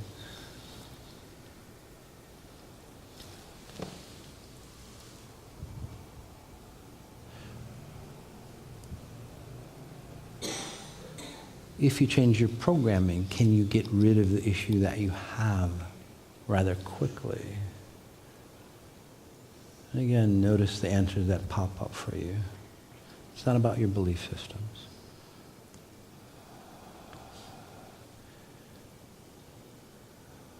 Even diseases, severe diseases.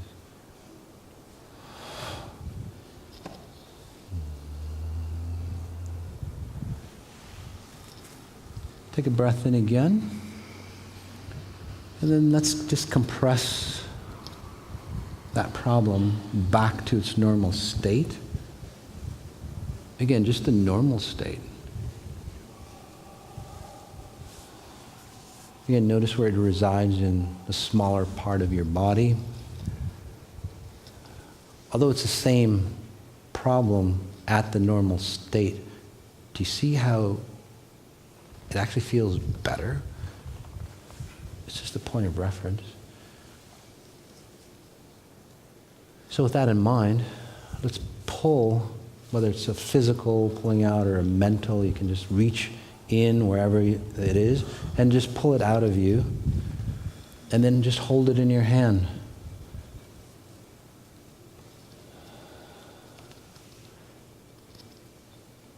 And note and look, one, how it feels when you pull it out of your body, and then two, how it feels in your hand.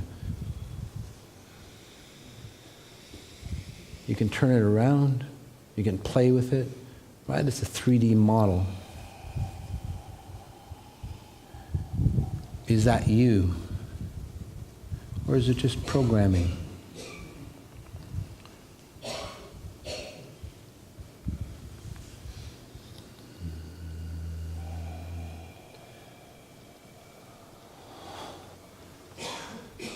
Noticing your breath.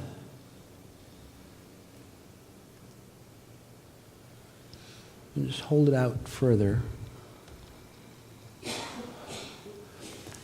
And again, it's more than a visualization exercise. I'm just showing you, say, what I can help you with.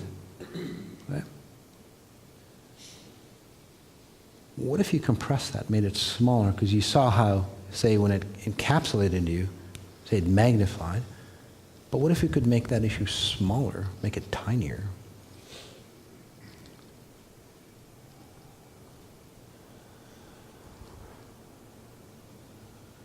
So notice what it feels or how your problem feels to you compared to you. And that's at a physical level. Okay? Again, points of reference. So your point of reference is your 1%, your physical identity. So as we take a deep breath in, what if I could help you find or log into your 99%?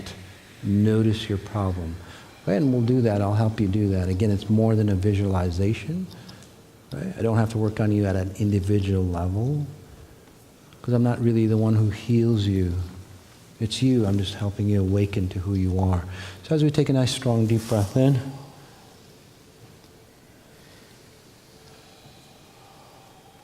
let's help you bring your higher self in. Okay? And we'll just count up 15. 0. All you have to do is pay attention to your spine. Pay attention to what you're holding in your hand, whether it's your physical hand or in your mind's eye. 1, 2, 3, 4, 5, 6, 7, 8, 9, 10, 11. Let's get rid of that soul space. Let's just help you, say, integrate with your higher self as much as you can get into. If you were one, complete, because that's what we're seeking. Again, significant success. 11, 12, 13, 14, 15, 16, 17.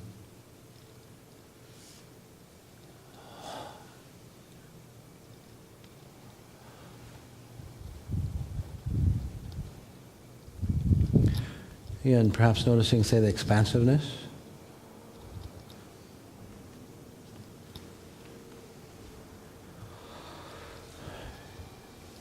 Say, noticing, say, all the solutions that might be showing up for you.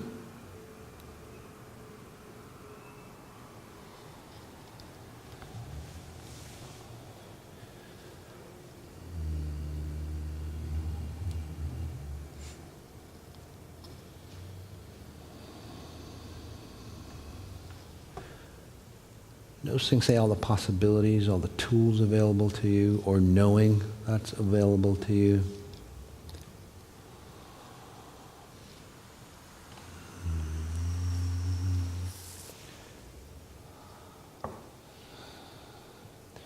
So as you look at, say, your problem in your hand from your higher perspective, how does it look? Pretty manageable, almost inconsequential compared to your true abilities. So what would you have to do to live from that space or that mindset or that point of reference? Even if it was half the time.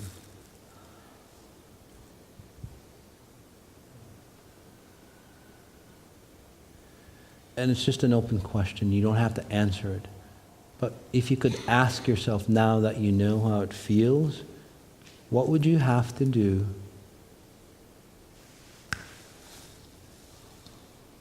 again, it's an open question. If you could live from your possible self even half the time, or even a quarter of the time, or even maybe even a tenth of the time, what would that be like?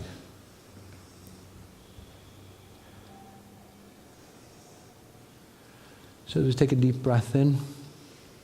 Again, look at your problem. Do you want to put it back, or do you want to let go of it? And again, it's more than just a visualization exercise, because I'm helping you basically go through what I help you go through. Let's just get rid of it. If you really want it, you can always say summon it back, but just try it. Again, it's more than visualization. In the next few days, especially with my ability, say, connecting better or more intense, you'll actually see physical changes. Some of you actually sooner than later. Some of those changes, by the way, might not be, say, pleasant initially. Okay? It's not that it didn't work, but things might have to, say, break apart before they get better, right? That's all. So some of you, your relationships might go sour. You might lose friends. You might lose a job, whatever. If you think about it, those things weren't beneficial for you anyway. That's why. So be aware of that. It happens quite quickly. Some of you who are possessed or controlled, and I say possessed or controlled,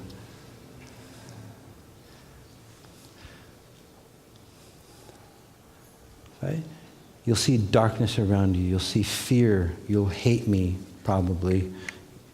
You'll question what I do. It's not me. It's all the darkness that's been in you. I'm just that flashlight that's showing you what's been in you, that's all. So I stress it's not me.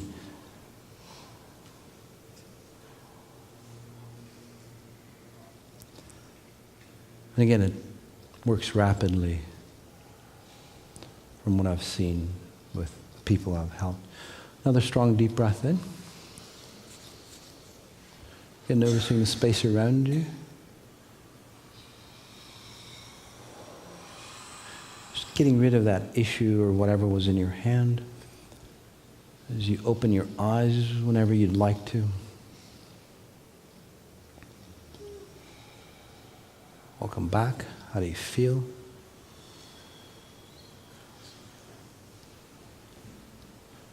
So remember how you feel, okay?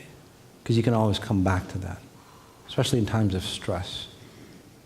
So imagine if you operated from this level day in, day out, how successful you'd be, how courageous you would be, how loving you would be, the ideas, concepts, if you're a business person, that could come into you, how efficient you would be. You never distort, you never abuse, you never scar the planet or anything, because you don't need to. You don't have to control. That's another part of significant success. You never have to control anybody else, destroy populations or people or the planet. to get your needs met, by the way.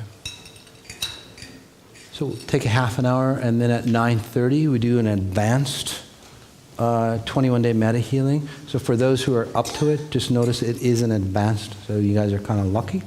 If you want to hang out for that, you can at 9:30. It is advanced, so some people, actually, a lot of people get disoriented or distorted from it. I'm just giving you a word of caution. It's just like accelerating the process for you. Okay? So imagine this. Say you're a fruit, apple. Okay? You go from seed to being an apple. Okay?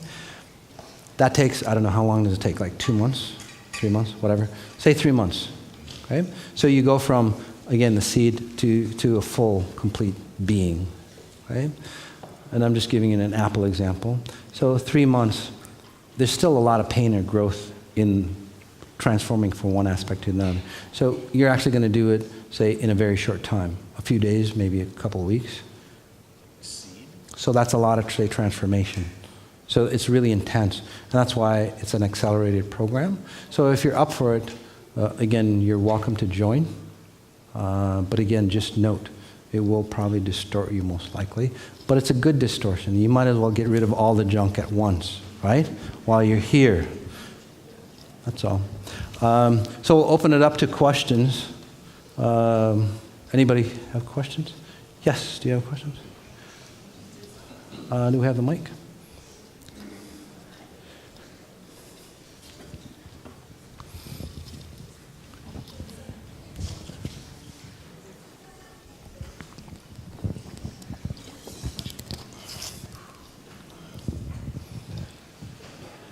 Moss, I heard you mention spirit. I also heard you mention soul. Can you say a little bit more about the relationship between the two? Yeah, most people interchange spirit and soul. Again, your spirit is your outer being, okay? Your body is what you see. And then the soul is that translation kit between a timeless space, and it translates into, say, a time-bound space. Does that make sense? Okay, so then my other question is, where does the higher self fit in all? Your higher self would be considered your spirit. Okay. So some people call it your spirit, your higher self. I call it your source code. So. Okay. Good. Yes, that gentleman in there.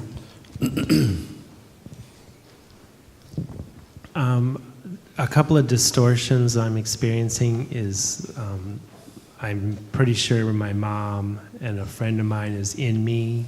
Yeah. And she had a lot of lack. Yeah. And he had a lot of escaping into technology. And I'm stuck in that. And I want to get out. Yeah, do you want to come on up? Because it's almost like, and you can give her the mic if you want. It's almost like you're getting pulled out of your neck. Does that make sense? Yes. It's like, and again, this is what I'm seeing, and many of you actually are kind of maybe sensing it, or you see it at a subconscious level, but I just see it from a different level. So basically, your mom or whoever else, and even friends who are in trouble, distorted, dark, they literally just house right here. Does that make sense to you? Yes. Especially, and I see maybe 1 or 2 individuals who may have committed suicide in you. Does that make sense? Right? Yes. Yeah, so they're in you heavily for you, okay? So their frequencies literally resonate right here. So when you're here, basically they're going, holy crap, I'm not supposed to be here, because they awaken and they try to pull out, but they don't know how to pull out. So that's what you're feeling, if that makes sense. So let's get rid of it for you. It's almost like an exorcism, but not really, because you're not possessed, you're housed, I guess. There's kind of a difference. You're just too nice of a guy. And they go, yeah, you're a lost soul. Come on in. I'll feed and clothe you. But you lose your own self, if that makes sense to you. So this is the example, whether your mom has died or crossed over, she seems like she's crossed over, close to crossing over, whatever it is. She doesn't go anywhere. She goes right back in. So People who've committed suicide, the 1 or 2 individuals, as they come out, they don't go anywhere. They go, oh, what's your name? Christopher. Christopher can house me. I've got a place to stay. Boom. They disconnect. They go right in. Because they know this is a safety zone, so to speak. You're kind of a protector for people. Did you protect your little sister or My mom. your mom? She feels like a little sister to me. Did you not have a sister? Or? I had an older sister. But did you protect her? Yes. Yeah, so okay, so maybe that's the confusion. Because, yeah, although it's an older sister you protect, so you're a protector type being. But it's a good thing to be, but not the way you do it. So you can't hold on to other people's problems, because how many people can you say protect, if you're holding on to their burdens and baggage and stuff like that? So 1, 2, 3, 4. You maxed out at, say, 5. So, there we go. How are you feeling? Lighter. Yeah. So that exit door is open. It's like a one-way path for you. Does that make sense? So things can leave you, but they can't come in. And you'll actually feel people come in. So people who burden you, or people who are suicidal or depressed, even strangers, they'll see that they'll gravitate because you're brighter and you're empty there. It's like, oh, vacancy. So strangers will say, start conversations with you. They really don't want to talk to you. They want to get housed into you because you're open. So say no to those things. Right? Does that make sense? Feeling okay? Yeah. Other questions? That lady? Yes, you.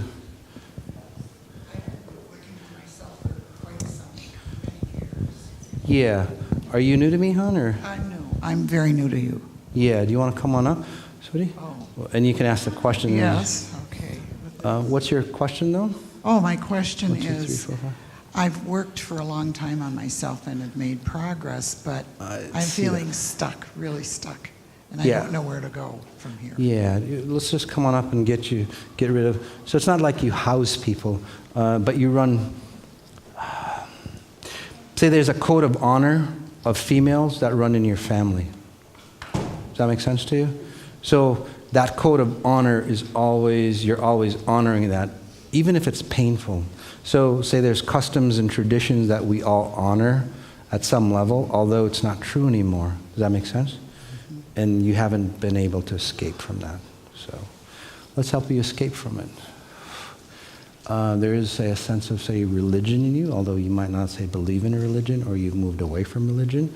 Does that make sense? Mm-hmm. But if you go back far enough in your family, 1, 2, 3, 3 generations ago, or 3 generations back, there was like a lot of staunch religion. Does that make sense? Mm-hmm. Okay.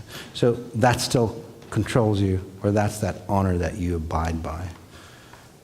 So, and basically that's what you've been escaping from. It's almost like you've wanted to run away from home, or basically run away, whether it's home, whether it's your marriage, or whatever it is. Does that make sense? Yes. Okay. So the reason why is like, say the church is a safety zone, but then you find that it's not so safe because you're bright. You go, oh crap, this is a trap. You escape.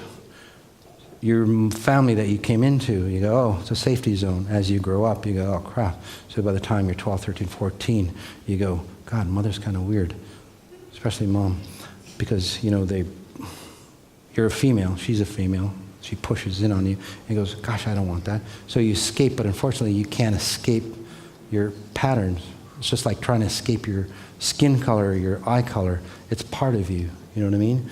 That part of you is part of you. So you get married. Did you get married or divorced or? Mm-hmm. Both. Both, yeah. That's what I thought. So you escaped. Okay? So, and the reason being is because it's like you're trying to find a safety haven, but it never works out. So say that you die running this pattern, you won't escape heaven. You basically will escape heaven because you're too afraid to go in it.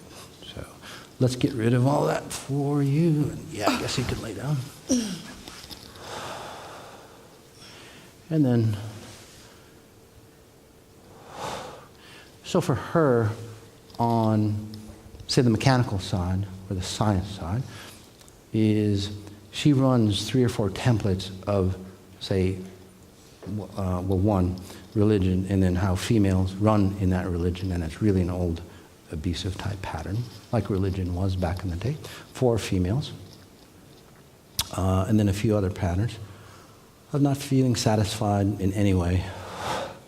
So it's not about the money or the happiness or the perfect husband or the house and all that we dream about. She'd never be happy because it's not that's what she's looking for. So those are the templates. And it's sad, but it's like many times, like you're never happy with anything from what I'm seeing your husband would say to you. But it's not because, it's like here I gave you this and it's not that. Does that make sense to you, Sajady? Yeah, well, that's why. Because you're not looking for the physicalness of happiness that most people equate. It's like, well, I gave you a home, I gave you this, I gave you kids, why aren't you happy? Because you're looking for that internal happiness. Does that resonate with a lot of females, by the way? So the security that you're looking for, you know, when your mother says, you know, don't worry about him, honey. He's a doctor. He'll provide for you. It's not that kind of security you're looking for. There you go. It's that security of knowing that you're connected to your higher self. So that's why nothing feels good to you. Okay? The nice thing is that you have done a lot of work on yourself, so you get it really quickly, the concepts that I talk about, whether it might be, say, against the grain of your belief system, but again, you get it quickly, and then it just releases for you. Does that make sense? You can stay here, or you can help you get up, or whatever. How are you feeling, by the way? Kind of like a different person? Yeah. Oh, my little socky. Oops. You okay, Sajady? Thank you, yeah. Yeah. How do you feel? You look different to me. No. Does she look a little different to you? I feel good, yeah. Yeah. So I do, thank you. you're so welcome. I'll help you down the steps, and then anybody else? This guy.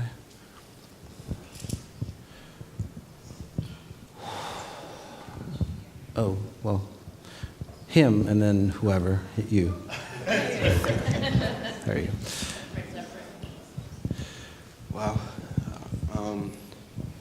I've had, I feel like I come from an amazing family, and I've had a lot of beautiful moments in my life, but starting at a very young age, I've suffered a lot of repeat trauma in my life, whether it be major physical trauma or major emotional trauma. I was hit by 2 cars when I was 5 and 6 years old, 364 days apart from each other.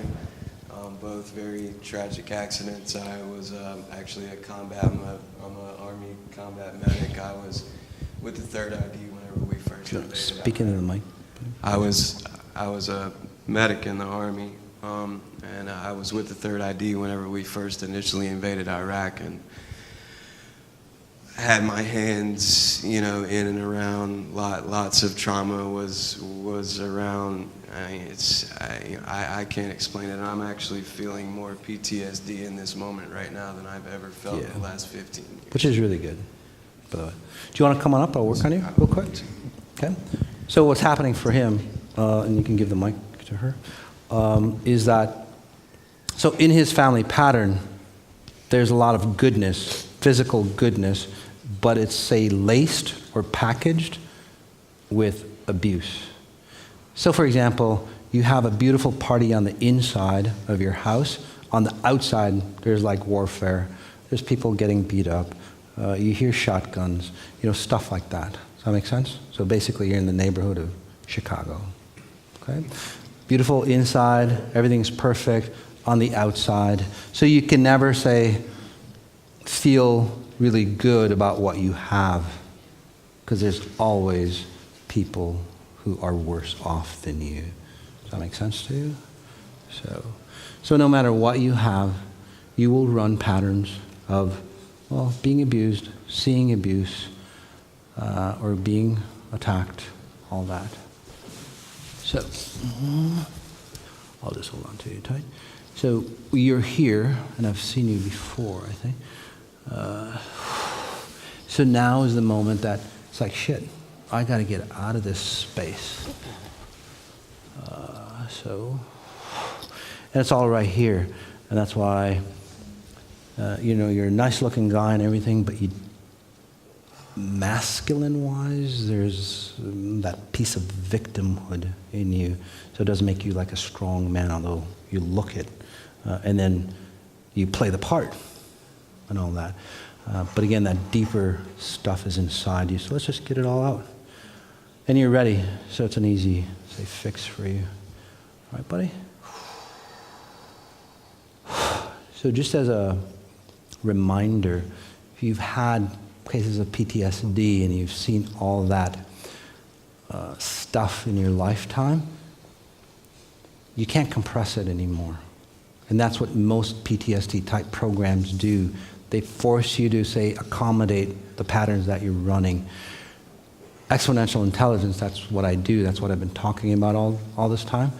It actually, say, pushes it out because it has to delete that program, okay?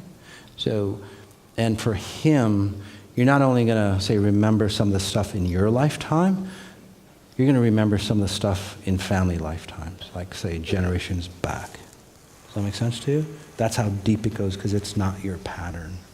So, and then you get to recover. So it's like removing a tumor, and then, well, it's the pain of recovery, which is actually quite fast. Doing okay, buddy? You can just hang out here. Sounds good? Other questions? And again, I'm always working on all of you. That lady and then you? Yeah, okay. Let me talk to her, and then I'll talk to you. Yes? So I do healing work just in general, and I've just done, a lot of work on a particular topic.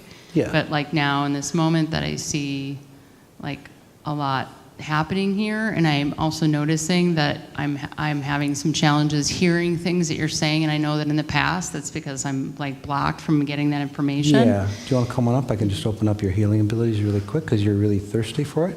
Because you're the type of person that doesn't really care about the modality or whatever. You just care about, hey, I want to help people. You know what I mean? Yeah. So I just like, I want to help people the best possible way. And then you have digestive issues, maybe. Fibroids. Yeah, menstrual problems, stuff like that, yeah. So let's move this way a bit. So there we go. So anyway, plus all this thing, you keep files on, say, people that you've helped. Does that make sense to you? Yeah, I do. Yep. Those files are kept right here. That's why you have fibroids. You worry, or say, that's a pattern your mother used to run. Did your mother tell you all her woes or pains and all that stuff? No, she wouldn't. She what? She wouldn't. She kept me from all of her problems, even though I knew they were happening. Okay, so she's telling me she didn't, but she kept her from all her problems, although she knew what was happening. She was basically downloading you subconsciously. Does that make sense? Yeah. So just because you don't tell, it's like you tell somebody, it's like, honey, what's wrong? They don't tell you, but what do you feel? All the crap that they're feeling, right? Basically, that was you. It's like, oh no, honey, don't worry about it, But let me just download all this crap into you. And again, no offense, but that's just basically what happens. So anyway, so you've learned to say heal her, because you're a good healer. But then you pay the burden or the tax. Basically, you file away their patterns into you. And that's why this area is so extra hard. Again, I'm not a doctor or anything like that, but a lot of people do, say, either their fibroids decrease as they learn how to, say, release, or they just like disappear. So, and your healing abilities. Yeah, there we go. Your healing abilities will actually shift. You might actually hate people for just a short amount of time.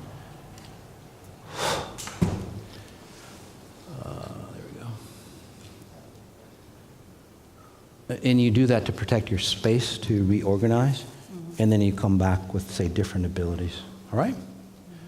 And then that lady, yeah, come on up, sorry.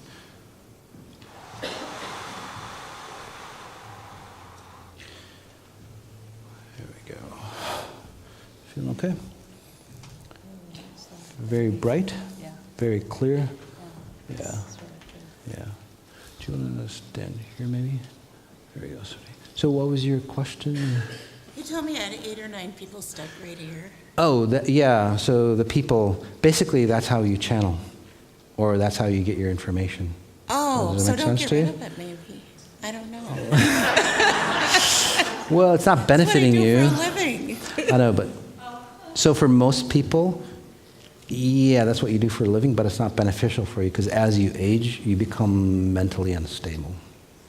But I enjoy what I do. Of course you do. Am I unstable?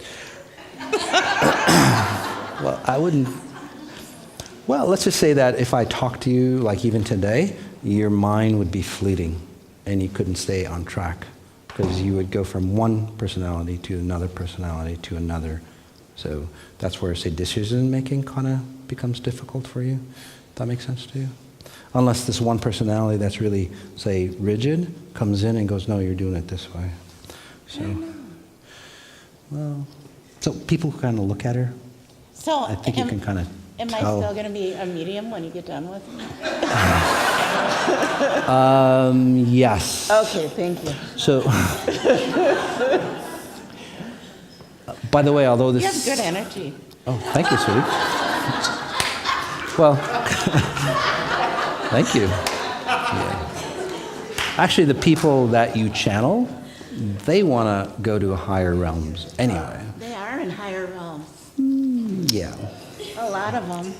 In comparison to what, though? You know what I mean? Well, So, in comparison to the ghosts that I talked to. yeah, so ghosts, another thing. Again, all those things, for you to feel them and know them, they have to be at a lower level for you to understand, feel them, Yeah. sense them. So, I go out places. yeah. So, say you're at this level below, and just to give you an example, Jesus would be, well, up there in comparison. So you have that potentiality to be I've up talked to there. Jesus. Let's just say you talk to a rendition, a physical rendition of I don't Jesus. think so. Okay. Are you getting the same results as Jesus? Just out of curiosity? I'm pretty good at what I do. Well, you channel, sure, but anybody can channel. I mean, didn't even Jesus say, like, anybody can heal, but be careful how they heal you? It's from a pure source. Okay. Right, I don't know. so- Maybe I'm doing the wrong thing. No, you're doing it right. But let's see if we can do it righter for you. How's that sound? Feels good to me. Yeah. So you'll even feel better, you'll even be happier, because the people that you channel basically are, say, corded to you, to use your language, and they're like kites. They can only go so high. So if you help them ascend to, say, where they naturally should be, instead of like channeling, you'll get whooshes of, say, frequencies. So they'll come in, 1, 2, 3, 4, 5, 6. I'm just sending them off. Are they nice? Oh, they're beautiful. That's why. Yeah. Are they 9/11 people? 7, 2 of them are 8. Yes. Annie and Wells. Yeah, 9. So I can see what you see. I want Annie and Wells, though. I'm writing a book with them. Of course. You'll see your book will change too. So wait, 9. Cool. Wait, are you all? Yeah, they're all gone. So anyway, they actually thank the time that you've been with them. They've anchored you, you've anchored them, and so on. But it's time for them to go to a higher realm. It's not that they lose you. I'm not done with the book yet. I know, but listen, okay? Just for a second. That's where your personalities come in. So basically, they go into a higher realm. They understand more. They'll come through and give you fresher content. Oh, I love that. Bigger and bolder Yeah. content that actually works. So when you, say, read people, you'll actually have them help you heal them as well, rather than just reading them. And you'll see that changes, and you'll feel actually brighter and more complete, especially in this area. And your home life and all that will feel really good. And you'll actually connect with people here. I get what you're talking about. There you go. Now I like you. Thank you. Well, that's nice. Give me a hug.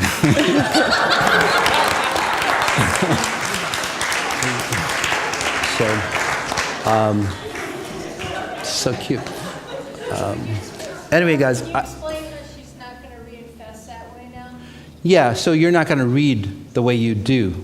You'll get like, you're not going to like connected, like literally you're connected to, say, a tube or a channel or a wire, but you'll get, say, packages of energy that they'll, say, send down to you. It helps them stay at a higher level. It helps you re-energize yourself. So you'll actually feel, like I said, more energetic, more fresher, more youthful, more happier. Okay? Does that make sense? And you'll be more connected here physically. Is there any announcements before we make? Are there industrial group healings tomorrow? Are they filled? Okay. Okay. So yeah, so you talk to Alina, okay? And if you want, say, a full session, like 45 minutes within a group, you can talk to her, and we can work on like one-on-one issues, okay? If you're new to me, the podcast Exponential Intelligence, it's a free podcast. It gives you the logistics on how I work, or the mechanics on how life is, and then how to have it all. Okay, from a higher perspective, not physical perspective. And then we do a lot of free sessions, things like that, free calls. So if you go to sajady.com, you can find out more about me. Other questions, and then we get into the accelerated class. Oh, does somebody have a question? Oh, you? Okay, yeah, hi. Grandmother? How's your grandmother? My grandmother, did you say? Okay, my question is I've got a lot of spiritual gifts, and I'm really I really want to develop those. But what's happening is I'm getting taken away from that time that I'm spending on that because of family, what I call BS. And I'm struggling quite a bit emotionally, and I have for quite a while, but 2 years specifically. And I'm Do you want to come on up, Sadie? Yeah.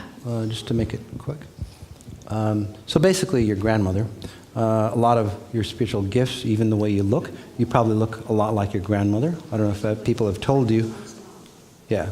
I don't know if people told you this. Hey, you look so much like. I see it though when I look in the mirror. Yeah. Let's talk about that. Okay. Because. I see her when I look in the mirror. Yeah, you see her when you look in the mirror. Because she's actually in you. Okay. Okay? She protects you. Okay, so she hasn't left me? No. Okay. So basically, she's your protector, so to speak. My grandfather was, but. Yeah, but he's not. He's wiser enough or awakened enough that Okay. he would never, say, be inside you. Okay. Does that make sense? He's out somewhere else. So I guess my point is that your gifts that you have, she's seen people go mentally unstable. If you look back in your family history, there's, say, mental instability Yes, yeah. or insanity or things of that nature that come through you. Does that make sense to you? Yeah. So the reason why you get that way, or your family goes mentally unstable, is like, oh, this source comes in and it feels really good and it gives me, say, my spiritual gifts. It's not from a pure source. Okay. So basically they'll give you, we'll give you all these gifts. We just ask a piece of your soul, or basically a piece of your consciousness. So the more you use your abilities, okay, or the more you awaken to them, basically you lose your mind, or you lose your insanity, and that's where people have died, really mentally unstable or crazy as they've died. Does that make sense? A lot of instant deaths. This is where brilliance can kill you as well, right? Not just the dark side. So their people are really nice, but they get so far off into the brilliance that they just go crazy and die. Simple as that. So basically your grandmother is here to protect you, and that's why your gifts are stunted. So the more awakened you get, the more abused basically you would get. So let's help your grandmother. She died like 5 years ago. Yeah, she's right here. She looks like you. So you literally will see yourself change within a matter of weeks. You'll look more like, say, yourself rather than a rendition of her, okay? And then your abilities, you'll feel more disconnected or like heavy, but then they'll come in from a peer perspective. Okay? So, because that contract is broken for you. Not just yet, but give me a second. I couldn't feel nothing. I know my grandfather's with me, but I wasn't quite sure. Yeah, he kind of comes in and out. There we go. How are you feeling? A little more steady. There we go. I had someone die yesterday, too. Yeah, they'll latch onto you. But your grandmother will push them away. There you go. June. She's gone. Grandfather. Your grandfather was really close to another friend, maybe a brother or something like that. I know your mom, but a male friend. They kind of hang out together. Not sure. So, like a brother that died drunk, or a drunk accident. Somebody killed his brother or cousin or something like that. Or would it be his father? Could be. Anyway, His father a drunk committed driver suicide. killed. Okay. Killed. So, anyway, they're gone. They're where they should be. All right? Does that make sense? Yeah, I've just been having a lot of emotional problems with this. Yeah. Well, you're trying to stay stable with different people in you. So Yeah, there we go. it's on my way. Yeah. So they're gone. So you'll feel a little bit more unstable as you stabilize yourself because it's you. How do you feel? Kind of spacey, but it could be because of the medication I took before. Probably not. But anyway, I'll help you down. Okay? And again, you'll be more and more of yourself. Because you see things from your grandmother's eyes now, you're seeing it from your eyes. Okay? Thank you. You're welcome. So do you guys see how that works? And again, you can verify with what I say with, well, what they tell you. So anyway, we'll do the 21-day meta-healings, and then we'll call it a night. Do I have to log in again? So guys, let's get started. Okay? And I know we've sat here for a long time. So we're going to be meditating with about, I don't know, anywhere from 500 to 700, 800 people, depending on the day, depending on the time. And this is the advanced class. It might be not that, sorry, it's an advanced class, so it's a little lower than that. So if you want to stand up or sit down. If you're new to this, again, it's just a longer space. You're welcome. And then again, for those people who aren't ready, please exit. Let's go ahead and take a nice deep breath in, whether you're here, whether you're on line 1 or line 2. Again, this is advanced or the accelerated class. Wonderful breath in again, just noticing the space around you, noticing you in your space, noticing what we've talked about. And it's all about points of reference still. Breathing in nice and deep. Connecting to the mastermind group. Asking ourselves, how do I connect to pure source even stronger?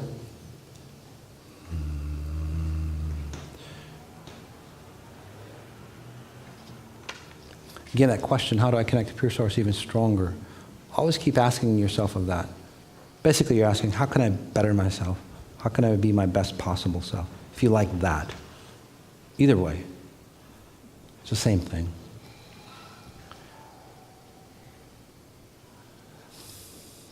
And then settling into your base, your pedestal. If you don't know what that means, just settling into whatever you're sitting, standing, lying down on.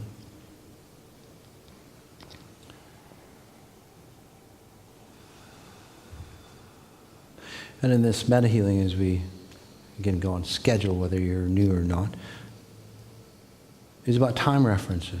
Because time is the master key to all abundance that you could ever need and more, here and beyond. And as we take a deep breath in from the core of the earth, through the base, through the pedestal, filling us up, solar plex area, noticing your ribs. So the solar plex, your sternum, the bone that connects the front of your ribs together, your ribs wrapping around into the back, your spine. So noting that area.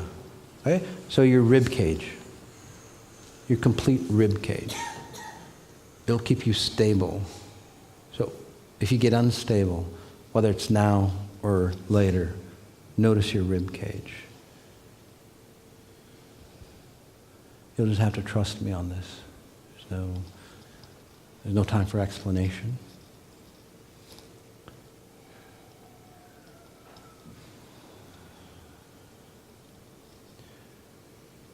So as you pay attention to your rib cage,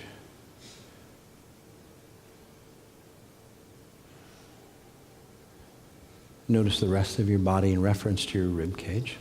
Say your rib cage compared to your toes.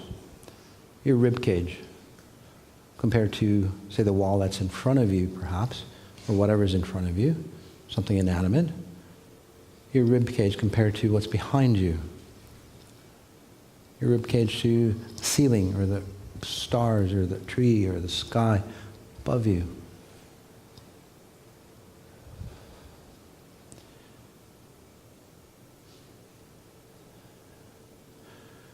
So what does this have to do again with abundance? Again, it's about space and time and how accurate you are represented in space-time. The more distorted you are, or the more out of sync you are, the less abundant you are. And I'll help you explain it, and we've done this before. But before we did it in, say, time reference, right? We were behind an hour or advanced an hour. This time, I'm going to help you go into different realities and see how, say, distorted we become, and then how put together we become as we redefine ourselves. So let's take a deep breath in, just noticing, say, who we are, our rib cage. And again, your 0 point, even if you're new, is where you are right here, right now.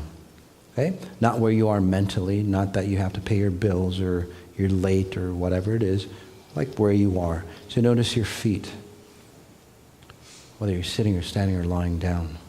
As you pay attention to your rib cage, where is your rib cage? Are you standing up? Are you laying down? So where you are, to the left of you is your history, whatever has happened to you. Not just this lifetime, lifetimes, till the beginning of time. To the right of you is your future, till the end of time. Doesn't mean that you cease to exist. You just don't play the game of time and space. You're timeless. Where you are here is your 0 point. Your future is your rendition of where you are here. Okay? Simple as that. So it's the next step. So you change where you are, the next step changes. So with that in mind, in front of you, behind you, above you, below you, there's different possibilities that you could have. For example, you could have been here, where you are, or you could have coffee, you could be in bed, you could be driving at this moment in time. Right? Different realities. However, within this reality, there are, say, different realities meshed in. So let's take a deep breath in.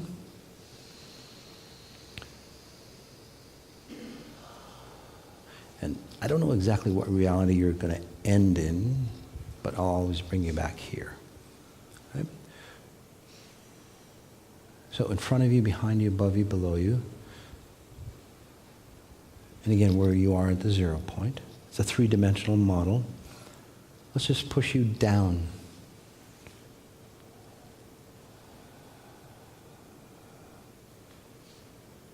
And again, some of you might feel good.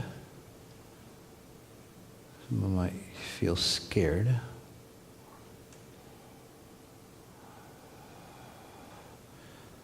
Some of you might feel powerful. Some of you might feel like animalistic from what I'm sensing.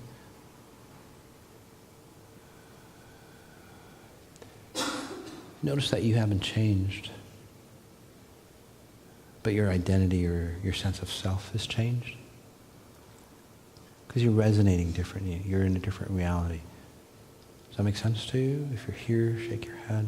There you go. So understand that reality. Why did you end up in that reality?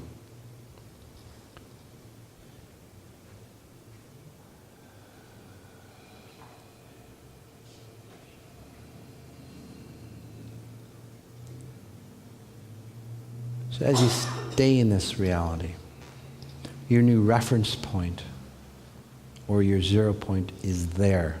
So if you stayed in that reality, and if you stayed here long enough, you'd actually turn into whatever or wherever you are. Your reality around you would literally turn into where you are. Okay? It's very important to know that or understand that, because that's how abundance works.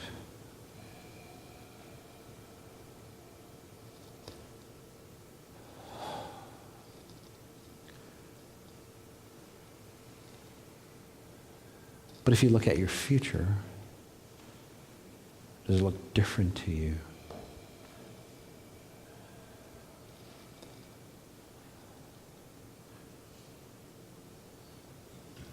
If you look at your past, it'll feel different to you.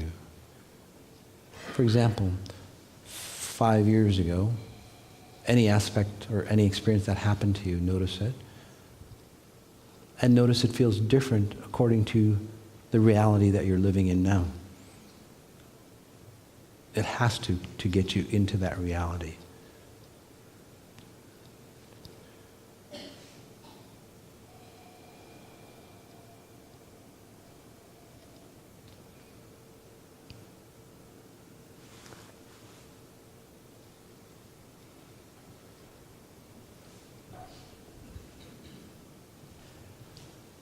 Nice strong deep breath in.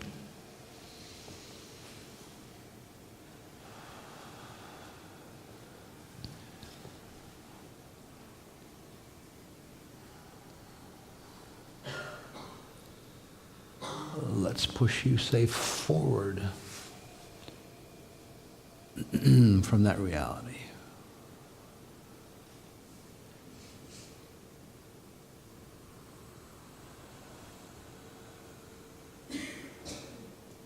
Again, not exactly sure where you've landed because it's your reality, depending on how you've created your lifetime. But notice what it is.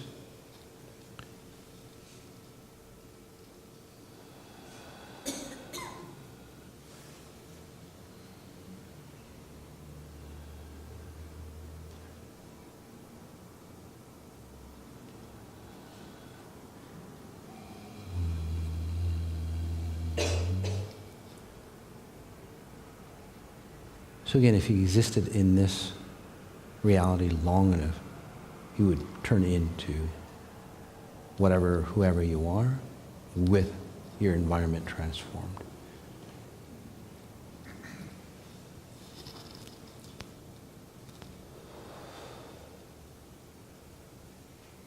And that's your new time frame. That's your 0 point. Look at your future. It looks different. Look at your past. It looks different or feels different. Does that make sense to you? If you're here, shake your head. So start to understand the mechanics of why that is. And then you go, well, it's just a mental state. Not really. Because in real reality, not this facade that we exist in, if you were awakened enough, you could literally transform yourself into those realities. Right? You might want to, or you might not, I don't know.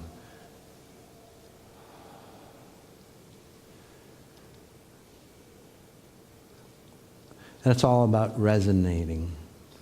So basically I've helped you, say, resonate at a different frequency to help you feel whatever you're feeling or whatever you're experiencing.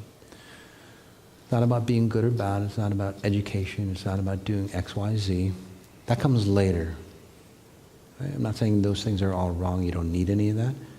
But you need to know, have a solid foundation on how things work to get rid of the stuff that's not needed for you, so you can solidify and then get the right education, get the right concepts, get the right whatever, motives, whatever, to help you, say, be abundant. Not only in this lifetime, but other lifetimes, right? Being abundant here, again, it's just a sliver of what you're here or what you're about. It's 1%. Although we slave away 99 years or 99% of our lifetime. Strong deep breath in. So let's push you back into this reality. And again, notice how I can do that. How can I manipulate you so effortlessly that I'm not doing anything physically? Right? But why are you feeling different? It's not mind control, by the way. That's too simple. Nobody can control you as effectively.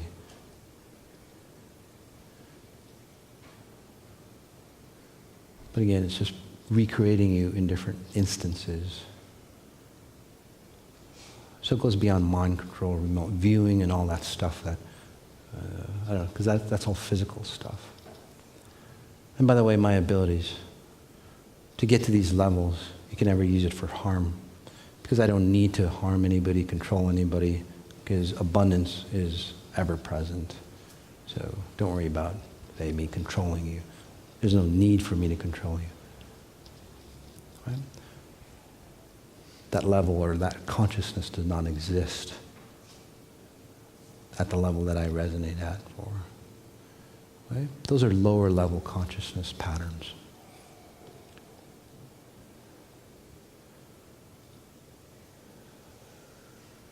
So let's get you even more present.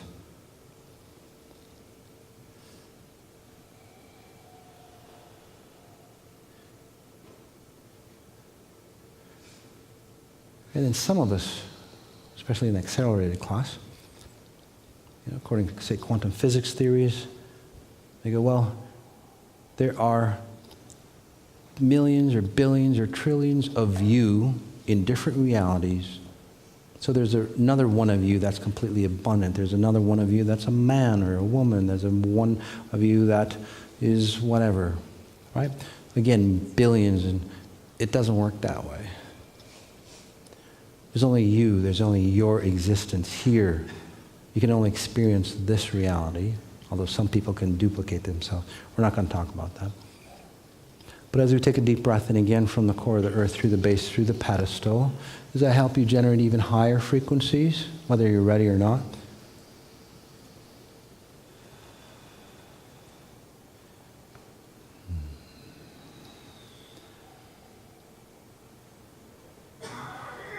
Again, there's not billions of realities of you. It's too distorted. It takes a lot of consumption to create that. It's not efficient. However, within you lies all the possible realities that you could ever be. Right here, right now. All you have to do is resonate at a different frequency.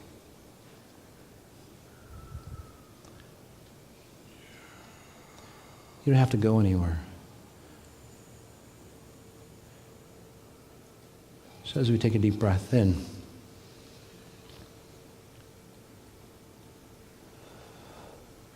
and then we'll get into all the possible realities you could be the next Medihealing. But for now, for the rest of the time, I'll just be in silence. So on that XYZ coordinate, or what I described for you, put yourself in any other position other than here and see how you feel. Just play around with it. Again, you're safe.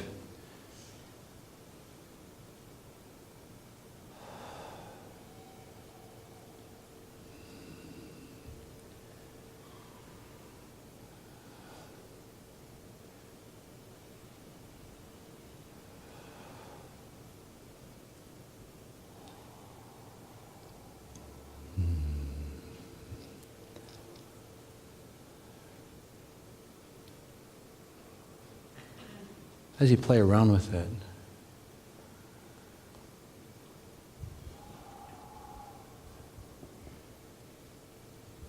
if you've noticed, especially at the accelerated class, I don't talk about morality. I don't talk about goodness, being bad, or anything like that. I don't talk about abundance. None of that is needed. There's no philosophical questions. What do you do, right, if X happens? Those points are moot because they don't exist if you resonated at higher realities. There's no moral judgment there because there's no judgment. There's no morality issues because we treat everybody humanely or at a much higher level. There's no if you do this, then you do X in this situation. What do you do in this situation? It's all the same. You treat everybody at your utmost highest respect. Imagine the kind of world that would be if you were truly abundant.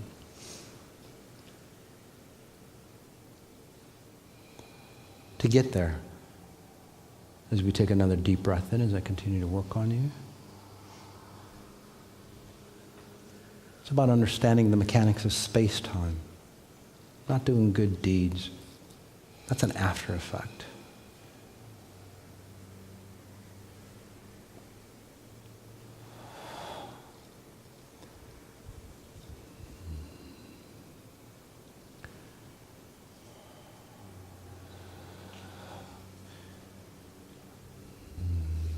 Let's even go higher than the time that we have.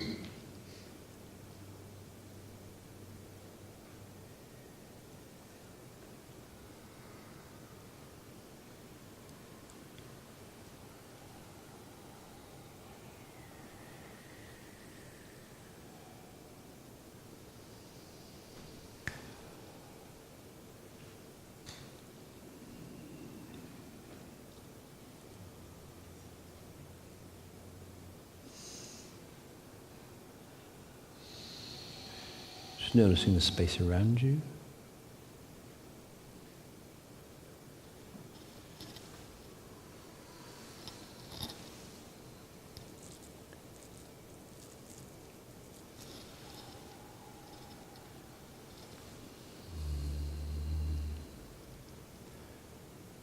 Let's help you settle in where you should be here. So even a more precise moment of your 0 point here.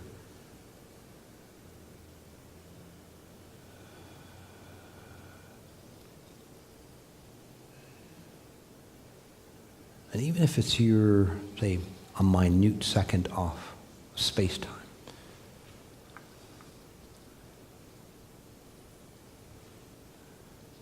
at a grand level, a minute, say, millisecond, it's like you're way off. Like a foot wouldn't be a big, say, length to you. Well, if you were a microorganism or an ant, it's like a football field.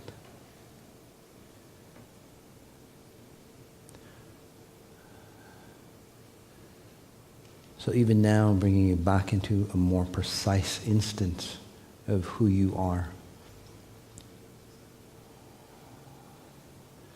Again, for those who are new, you probably get distorted, disoriented in a good way, because all the garbage that keeps you away from being here has to get removed.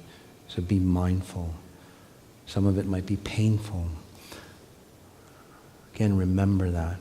It's kind of like surgery. Say you had a tumor, it was removed. Right? It was good for you, and now it's just the pain of recovery.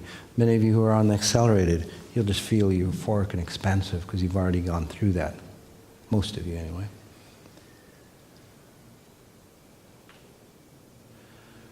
So as you come back into this space, whenever you're ready, just opening your eyes. Welcome back.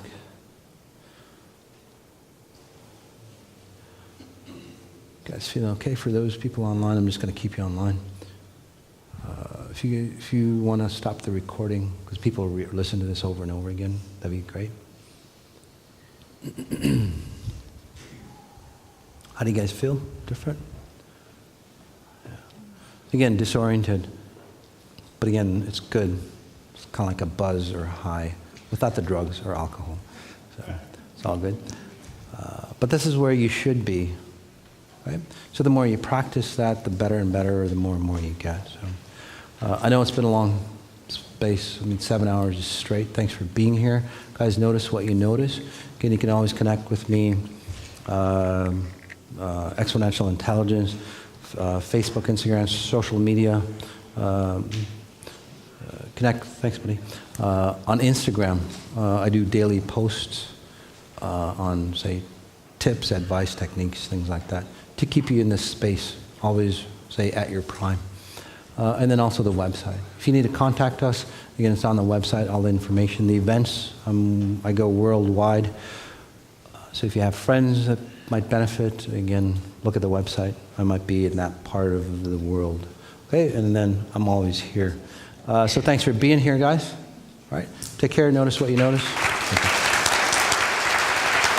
And those online, thanks, guys.